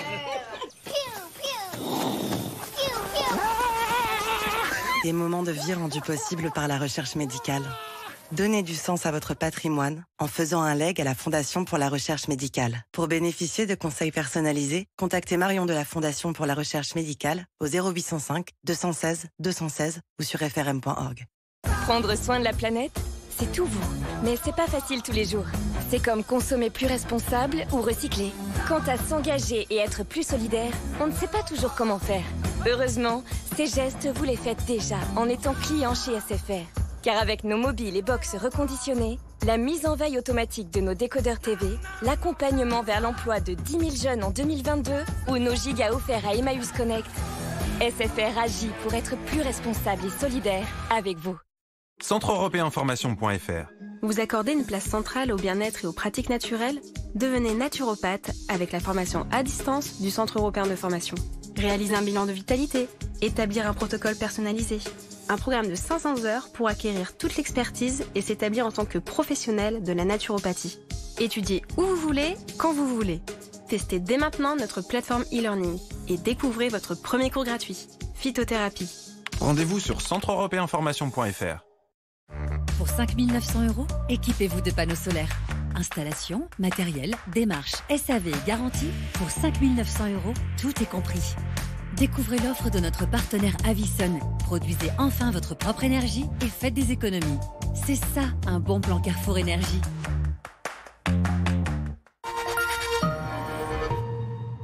Pourquoi est-ce que je me réveille autant la nuit? Emma a la solution. Pensez pour des nuits parfaites, créées pour des journées encore meilleures. Découvrez le matelas Emma Hybrid Premium avec 100 nuits d'essai sur emma.fr. Bon, imaginez des vacances sans fin, la télé sans pub, un compte sans prise de tête. Et ben ça existe. C'est nickel. Un compte, une carte, un RIB en 5 minutes. Sans paperasse, sans agio, avec plaisir. Passez nous faire coucou chez nos buralistes ou sur nickel.eu. Quand on rénove sa maison, qu'on cherche à consommer moins par exemple. Qu'on choisit des matériaux faits pour durer plus longtemps. Ce qu'on fait chacun à notre niveau, ça profite à tout le monde. Parce qu'après tout, on vit tous sous le même toit. Leroy Merlin, on peut tout construire ensemble, même l'avenir.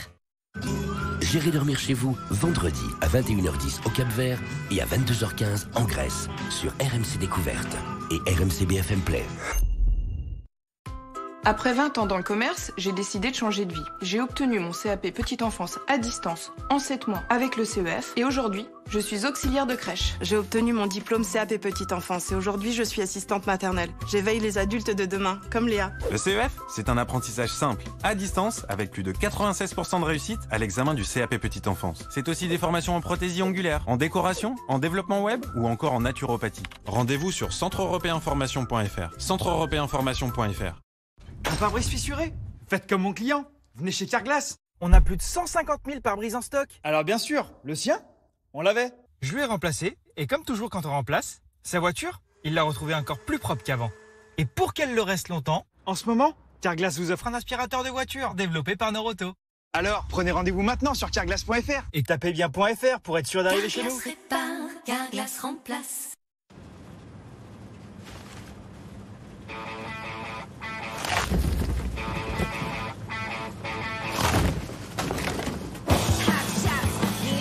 Du poulet 100% filet avec une panure très croustillante, une sauce au miel et à la moutarde, un potato bun ultra moelleux.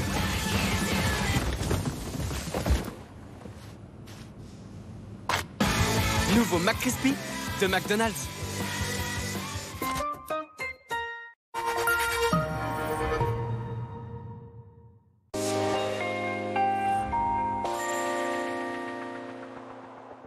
De la chaleur et des orages. Voilà pour résumer cette fin de week-end. Le début de la semaine prochaine avec une masse d'air bien réchauffée, notamment sur ces départements en vigilance canicule, vigilance orange, notamment pour le département du Rhône, pour l'Ain, l'Isère. On surveille également l'évolution de la situation pour ces départements limitrophes.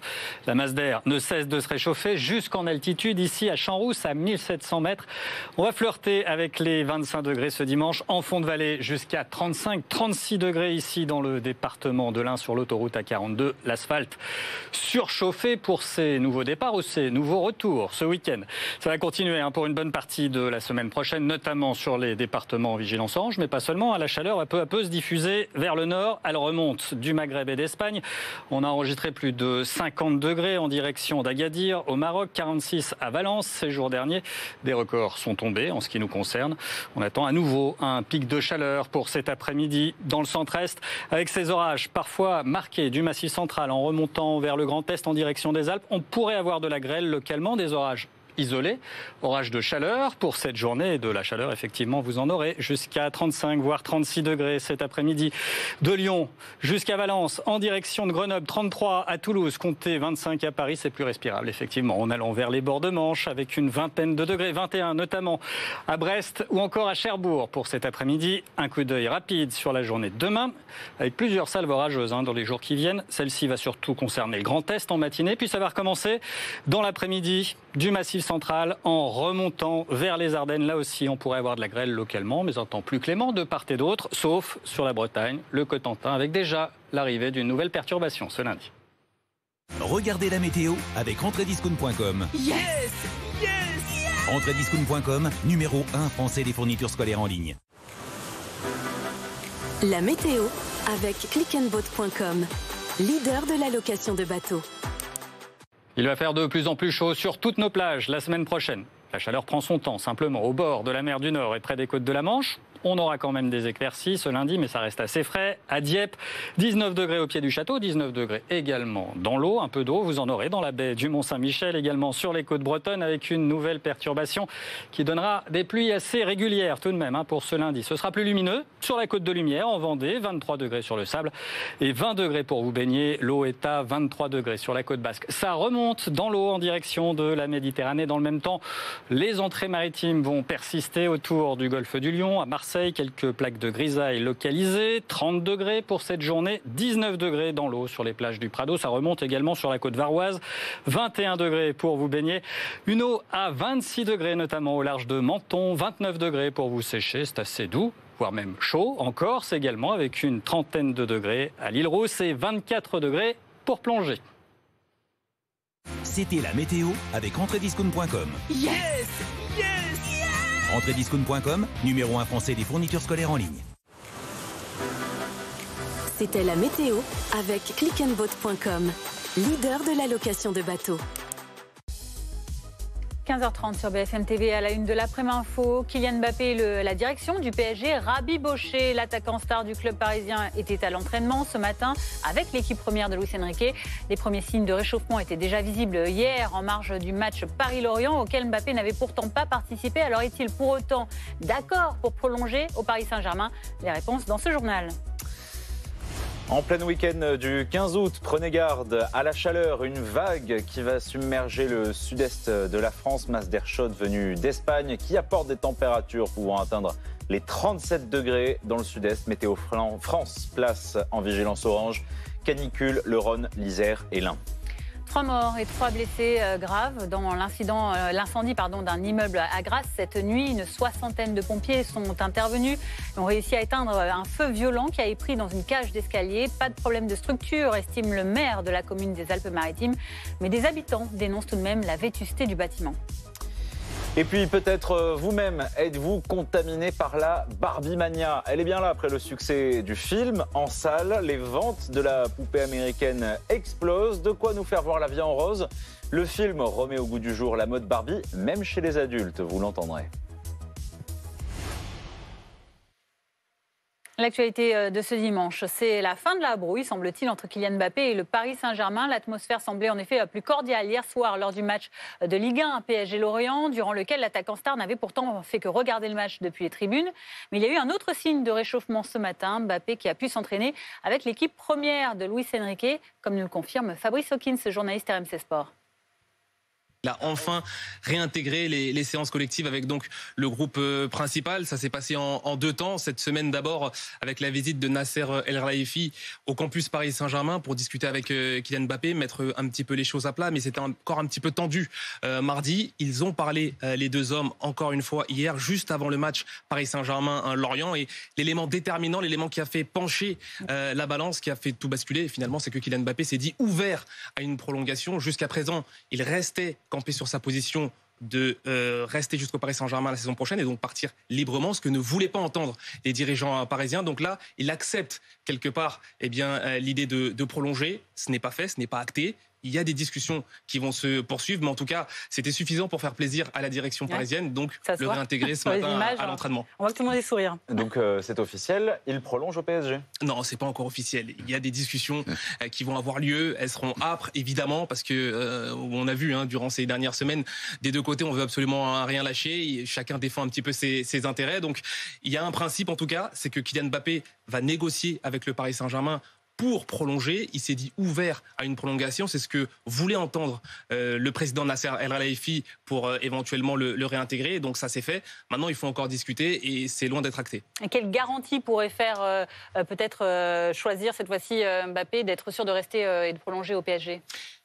Il y a plusieurs options sur la table. Ce qu'a toujours voulu Kylian Mbappé, quelque part, c'est d'être libre la saison prochaine, d'être sûr de ne pas avoir les mains liées. On le sait, il a envie de rejoindre le Real Madrid. C'est aussi pour ça qu'il voulait partir libre. Il ne veut pas être enfermé dans un contrat. Donc le Paris Saint-Germain lui propose de prolonger avec la garantie la saison prochaine de pouvoir partir dans le club de son choix.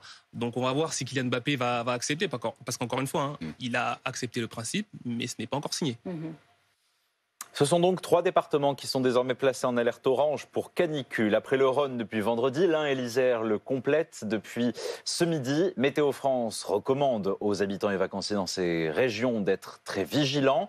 À Grenoble, en Isère, il fait déjà très chaud en ce dimanche après-midi. Nos envoyés spéciaux Alizé Boissin et Colline Chambol sont allés à la rencontre d'habitants qui tentent de faire comme ils peuvent. On attend jusqu'à 36 degrés à l'ombre à Grenoble cet après-midi. Des températures qui vont encore augmenter toute la journée et donc ça oblige certains Grenoblois à s'adapter à ces températures et à changer un peu leur programme. Je suis avec Alain. Bonjour Alain. Bonjour. Comment vous vous adaptez à ces grosses chaleurs? Comment ça va se passer votre journée? C'est carrément inadaptable, mais on essaie de faire avec, surtout rester à l'ombre. Et puis on va essayer de profiter de l'environnement extérieur qui est fabuleux avec nos lacs, car dans la cuvette elle-même, la chaleur est tellement intense qu'on arrive à une forme de suffocation. Donc on va essayer d'humecter un peu le corps afin que l'esprit se libère de ce stress perpétuel que représente cette chaleur. Et cet après-midi, c'est quoi le programme? Piscine? Piscine. Piscine et profiter un petit peu de l'eau et de la fraîcheur que représente la piscine et son environnement pour se détendre un petit peu et laisser vaquer un petit peu son corps et son âme dans l'eau. Et ce qui est nécessaire aujourd'hui et par les temps qui courent. Voilà, bien s'hydrater évidemment avec ces grosses chaleurs. Ça va continuer d'augmenter toute la journée dans le département de l'Isère, mais il y a aussi l'Ain et le Rhône qui sont en alerte canicule. La canicule qui gagne donc du terrain dans la région Auvergne-Rhône-Alpes et qui s'installe notamment durablement visiblement dans le Rhône. Alors qu'est-ce qui en est responsable? Les explications de Loïc Rivière, journaliste météo BFM TV. On a battu des records encore, c'est le jour dernier du côté d'Agadir au Maroc. Pour la première fois, on a dépassé les 50 degrés. En Espagne, à Valence, plus de 46 degrés enregistrés à 2 doigts du record national en réalité. Et cette chaleur remonte peu à peu par la Méditerranée et par les Pyrénées, le long de la vallée du Rhône, sur ces 3 départements qui sont concernés. Pour l'instant, le Rhône, l'Ain, l'Isère en vigilance orange. Je vous ai noté les départements limitrophes qui, eux, sont en vigilance jaune. On va surveiller les prochains modèles, les prochaines sorties de modèles, notamment pour les 2 départements savoyards. À voir si on sera au-dessus, en dessous des seuils de canicule. Dans tous les cas, ce sera de plus en plus réchauffé. Cet après-midi, on attend de 35 à 36 degrés à l'ombre sur les départements en vigilance orange. Des pointes donc à 36 degrés localement, 35 à Lyon, du côté de Grenoble ou encore à Valence, dans la Drôme cette fois-ci. Pour cette nuit, c'est à noter, les températures auront bien du mal à baisser. Elles auront bien du mal à repasser sous la barre des 20 degrés, 21 notamment à Lyon. C'est bien le souci. On parlait du stress pour les corps qui ont bien du mal à supporter cette chaleur sur la durée. C'est un marathon qui vient seulement de débuter. Demain après-midi, à nouveau, des pointes à 36 degrés. Et ça pourrait bien durer toute la semaine dans le centre-est. Ah et ça va se calmer un petit peu cette canicule les jours suivants ou Elle va même se diffuser vers le nord du pays en réalité. Alors à voir si on parlera d'une vague de chaleur, d'une canicule. Je vous ai noté les secteurs où on dépassera très facilement les 30 degrés dans les jours qui viennent. Mercredi, peu à peu, ça va remonter vers le Val-de-Loire. Jeudi, vous voyez que ce sera encore très chaud sur une très large moitié sud du pays. Et pour la fin de la semaine, vendredi, les pointes à 35 degrés pourraient même remonter jusqu'au nord de la Seine. Alors ce vendredi, si les prévisions se confirment, sera probablement la journée la plus chaude de cet été, le week-end qui vient, le plus réchauffé depuis le début de l'année.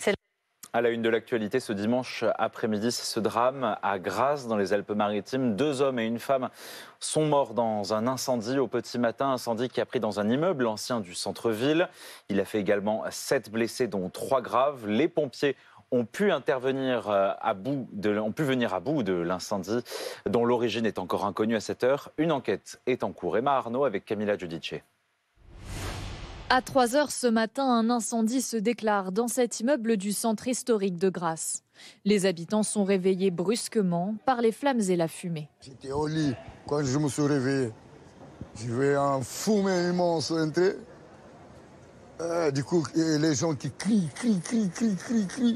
Et moi, j'ai monté en haut avec mon portable, j'ai appelé les pompiers. J'ai dit, s'il vous plaît, il y a les immeubles qui prennent le feu. Rapidement, les pompiers interviennent. On a été confronté à un feu de cage d'escalier dans un immeuble d'habitation qui comporte 5 niveaux sur rez-de-chaussée. À notre arrivée, la cage d'escalier était totalement embrasée. Et donc nous avons procédé comme la marge générale d'opération nous le dicte, c'est-à-dire qu'on a fait une reconnaissance et on a priorisé les sauvetages. Donc on a mis pas mal de personnes en sécurité qu'on a évacuées. Ensuite on a procédé à l'extinction de l'incendie qui s'est produite rapidement. Le feu est maîtrisé mais laisse derrière lui un lourd bilan. 3 personnes sont décédées, 7 autres sont blessées. Parmi elles, 3 blessés graves. Sur place, les pompiers sont encore présents pour sécuriser les lieux. Pour l'heure, l'origine de l'incendie est inconnue, mais l'immeuble n'était pas insalubre selon le maire de Grasse. On a dans le Vieux-Grasse un certain nombre d'immeubles qui sont bien sûr dégradés.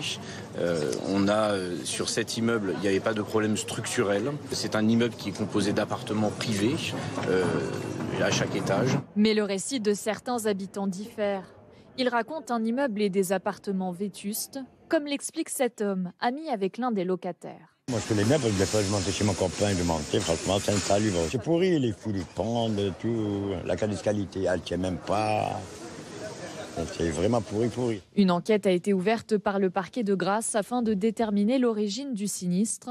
La mairie coordonne le relogement des personnes évacuées. Des chambres d'hôtel et le palais des congrès de la commune ont été mises à leur disposition.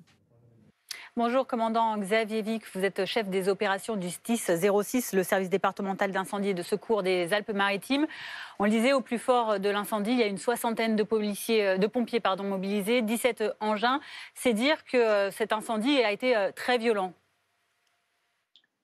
Oui, absolument. Cet incendie était violent. Nous en avons pris la mesure immédiatement dès l'appel et les agents de la salle opérationnelle du centre de traitement de l'alerte ont pris une mesure adaptée, c'est en engageant immédiatement des moyens de proximité et des renforts conséquents pour faire face à ce sinistre. Commandant Xavier Vic, l'incendie était particulièrement violent, il s'est propagé notamment dans la cage d'escalier. On parle d'un homme qui se serait jeté du 5e étage. C'est dire à quel point la situation était désespérée ? Alors effectivement, nous avons eu à faire face à un feu de cage d'escalier. Donc c'est un feu qui a pris dans ces parties communes-là. Des personnes se sont défenestrées. Certaines ont atterri sur un balcon au premier étage et ont été ensuite secourues par les sapeurs-pompiers. Malheureusement, comme vous l'avez dit, nous avons dénombré un bilan conséquent avec 3 décédés. Comment ont été prises en charge les personnes qui ont survécu à ce drame ? Alors, les sapeurs-pompiers ont mené concomitamment aux opérations d'extinction, des opérations de sauvetage et de mise en sécurité par les échelles aériennes, puisque nous avions une grande échelle qui était sur les lieux, par les communications existantes, et ensuite ont été regroupés en un point de regroupement des victimes à proximité sur la place aux Airs, qui est le lieu du sinistre. À cet endroit-là, une médicalisation et une paramédicalisation se sont opérées pour pouvoir assurer les évacuations des personnes qui étaient les plus gravement blessées vers les structures hospitalières adéquates. Dans quel état se trouvent les bâtiments voisins ? Est-ce qu'il y a des évacuations peut-être préventives ? Alors ce matin, il y a eu des évacuations préventives et il y a eu un passage de personnel compétent, technique, d'ingénieurs béton pour s'assurer que la structure du bâtiment ne présente pas de risque d'effondrement. Il semblerait que les éléments dont nous disposions ne convergent pas vers cette situation-là. C'est pour ça que les immeubles adjacents ont pu être regagnés par leurs occupants. Alors on l'imagine, pour le SDIS du 06, ça va être compliqué d'intervenir aussi massivement avec autant de pompiers sur place sur ce genre d'incendie, alors qu'on sait que le département, même s'il n'est pas en alerte particulière aujourd'hui, est concerné par des risques d'incendie de forêt également. Alors ce n'est pas compliqué concrètement, puisque nous disposons tout de même d'effectifs qui sont conséquents. Sur les Alpes-Maritimes, en journée, vous avez globalement 400 sapeurs-pompiers qui sont de garde, et la nuit, une centaine de moins. Donc nous conservons tout de même une force de frappe conséquente. Grasse étant la sous-préfecture des Alpes-Maritimes, elle est servie par une caserne de sapeurs-pompiers professionnels à l'effectif nocturne largement suffisant pour couvrir ce genre d'intervention. Donc nous n'avons pas été mis en difficulté sur la gestion des effectifs que nous avons envoyés, et les communes de Cannes et d'Antibes ont également participé à ce sinistre, ce qui a permis par un jeu de recouvrement de conserver une couverture totalement adaptée pour notre département.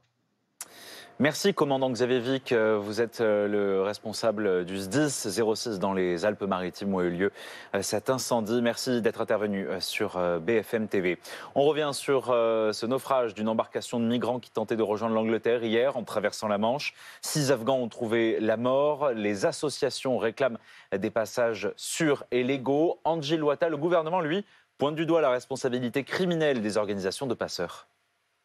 C'est une lutte évidemment qui est extrêmement complexe contre les passeurs. Le ministre secrétaire d'État en charge de la mer, Hervé Berville, qui est venu ici à Calais en fin d'après-midi hier, en a une nouvelle fois parlé. Point primordial de la lutte contre ces tragédies, avec une coopération internationale nécessaire. On sait que les bateaux pneumatiques notamment sont achetés en Allemagne et en Belgique régulièrement. Et puis il y a également une coopération à avoir avec les autorités britanniques. Le bilan est donc a priori définitif. Près d'une soixantaine de personnes ont pu être secourues par les autorités françaises et les autorités britanniques. 6 personnes donc de nationalité afghane sont décédées dans ce naufrage au large de Sangatte dans la nuit de vendredi à samedi. 1 ou 2 personnes manquaient à l'appel. Les recherches actives ont été stoppées. En tout cas, ce que l'on peut noter, c'est qu'avec des conditions météorologiques qui semblent favorables au cœur de l'été, beaucoup de tentatives se font par la mer. Du côté des associations, il y a de nombreuses associations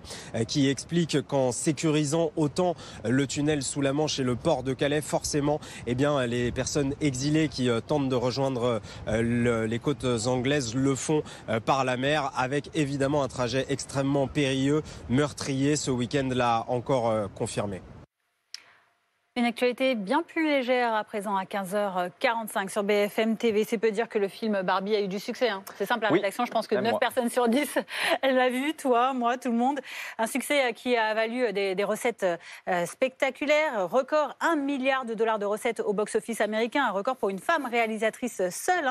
Et c'est maintenant la maison mère de la célèbre poupée qui voit, elle aussi, ses chiffres s'affoler, Thomas. Oui, plus 20% de ventes depuis la sortie du film pour Mattel. Et pas uniquement grâce aux enfants, oui. Les adultes aussi retombent dans une certaine nostalgie Barbie. Amael Brinoli, Aurore Villemur, Mélodie Sforza avec Camilla Giudice. Vous n'avez pas pu passer à côté du phénomène de l'été. Le film Barbie a franchi cette semaine la barre d'1 milliard de dollars au box-office mondial. À la sortie de ce cinéma parisien, les spectateurs sont conquis. Ça donne envie de redevenir enfant, un peu quand même, parce que tout est rose et tout a l'air beaucoup plus simple. Moi j'ai adoré. Vous seriez prête à racheter, je sais pas, un objet? Carrément, ouais. J'ai toujours aimé Barbie et refaire découvrir à mes petites nièces l'univers de Barbie. Et dans les magasins de jouets, cela se confirme. La vague rose déborde des salles de cinéma et dope les ventes. Le fabricant des célèbres poupées a sorti une collection qui reproduit les personnages et costumes du film. Ce modèle, qui est le modèle phare de la nouvelle gamme, qui est en top vente des poupées en ce moment. Même constat dans cette autre enseigne près de Toulouse. Ici, les ventes de Barbie ont augmenté de 20% depuis la sortie du film.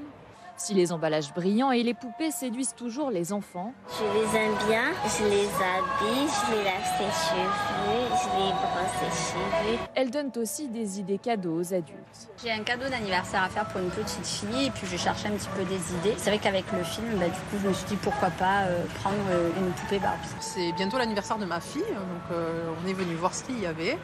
Moi, j'ai la nostalgie des Barbie quand j'étais petite. Une nostalgie qui a tout de même un coût. Les poupées dérivées du film affichent des prix allant jusqu'à 50 €. Ma recette avec un chef, on vous propose aujourd'hui de cuisiner du thon épicé. C'est Roselyne Bachelot qui vous accompagne. Votre programme commence dans 8 secondes, soit le temps qu'il faut pour transformer votre canapé en vrai lit.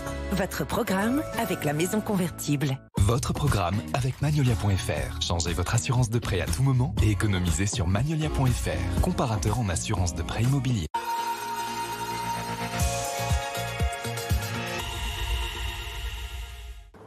Bonjour à toutes, bonjour à tous. Nous continuons notre promenade culinaire gastronomique d'été avec le chef Geoffrey Langagne. Bonjour Geoffrey. Bonjour.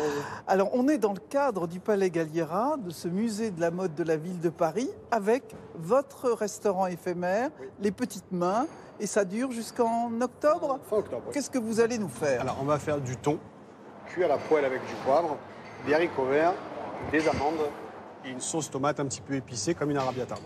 Très bien. On démarre par la sauce tomate, donc oignons, tomates et poivrons. On met ça au four d'une quarantaine de minutes à 180 degrés. À 180 degrés. Une fois que c'est cuit, quand on va les mixer, on va mettre une dizaine de framboises fraîches dedans. Ah. On va avoir une purée qui va avoir cette consistance. Je veux goûter aussi. Comme ça. Moi. Ah, le goût des framboises, ouais. C'est topissime. Alors, après, on prépare le thon. Donc là, on a notre mélange. Alors, c'est le mélange quoi, ça 5B. Donc c'est poivre blanc, poivre noir, baie rose, poivre de la Jamaïque et de la coriandre. On veut vraiment le cuire aller-retour. On sent que le poivre est en train de cuire. Donc une fois que la poêle va être un tout petit peu plus froide, on va réutiliser ce gras avec ce poivre. Il ne faut pas jeter tout de suite. Avec la bonne huile d'olive qui s'est imprégnée là, du goût ils ont du thon. déjà été cuits à la vapeur. D'accord. C'est 3 minutes, voilà. croquant. Et donc, il y a 2 étapes dans la cuisson des haricots verts. Exactement. Après, on met les morceaux de thon. Allez. On se met les petites framboises un peu de partout, des amandes. Chef, vous êtes un prince. Votre programme est fini depuis 8 secondes, soit le temps qu'il faut pour transformer votre canapé en vrai lit. Votre programme avec la maison convertible. C'était votre programme avec Magnolia.fr. Changez votre assurance de prêt à tout moment et économisez sur Magnolia.fr, comparateur en assurance de prêt immobilier. Faites attention car qui dit été dit risque de piqûres, pas seulement des moustiques. Les guêpes sont également un danger. C'est notre chronique santé du jour. Prenez soin de vous. Votre programme commence dans 8 secondes, soit le temps qu'il faut pour transformer votre canapé en vrai lit.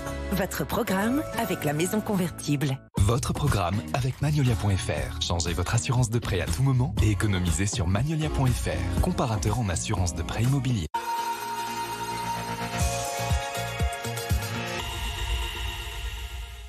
On vous parlait des moustiques dans une chronique précédente, mais ce ne sont pas les seuls envahisseurs estivaux.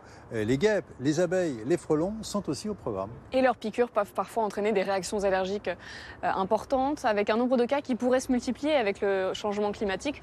On voit par exemple apparaître dans le nord de la France des espèces de guêpes que l'on pensait réservées au pourtour méditerranéen.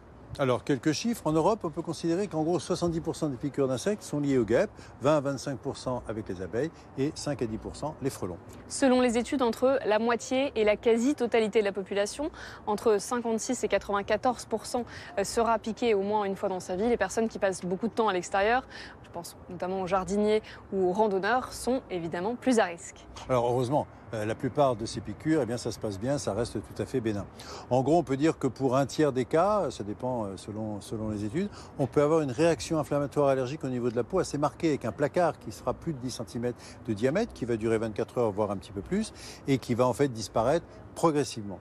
Et dans moins de 10% des cas, là, on peut avoir une réaction allergique généralisée qui peut être plus ou moins grave. Au stade 1, il s'agit d'une urticaire généralisée simple avec œdème du visage mais sans gêne respiratoire. Dans ce cas, le traitement passe souvent par des antihistaminiques par voie orale pendant quelques jours.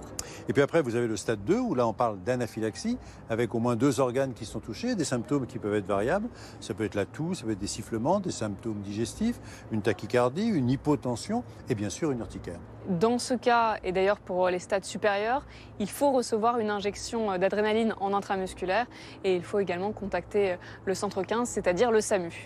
Mais rassurez-vous, on va le redire encore une fois, tout ça est extrêmement rare. En gros, il y a moins de 10 décès par an de piqûres par ces insectes. Mais le point important, c'est de connaître les bons réflexes. Voilà, vous savez tout. Bel été et prenez soin de vous.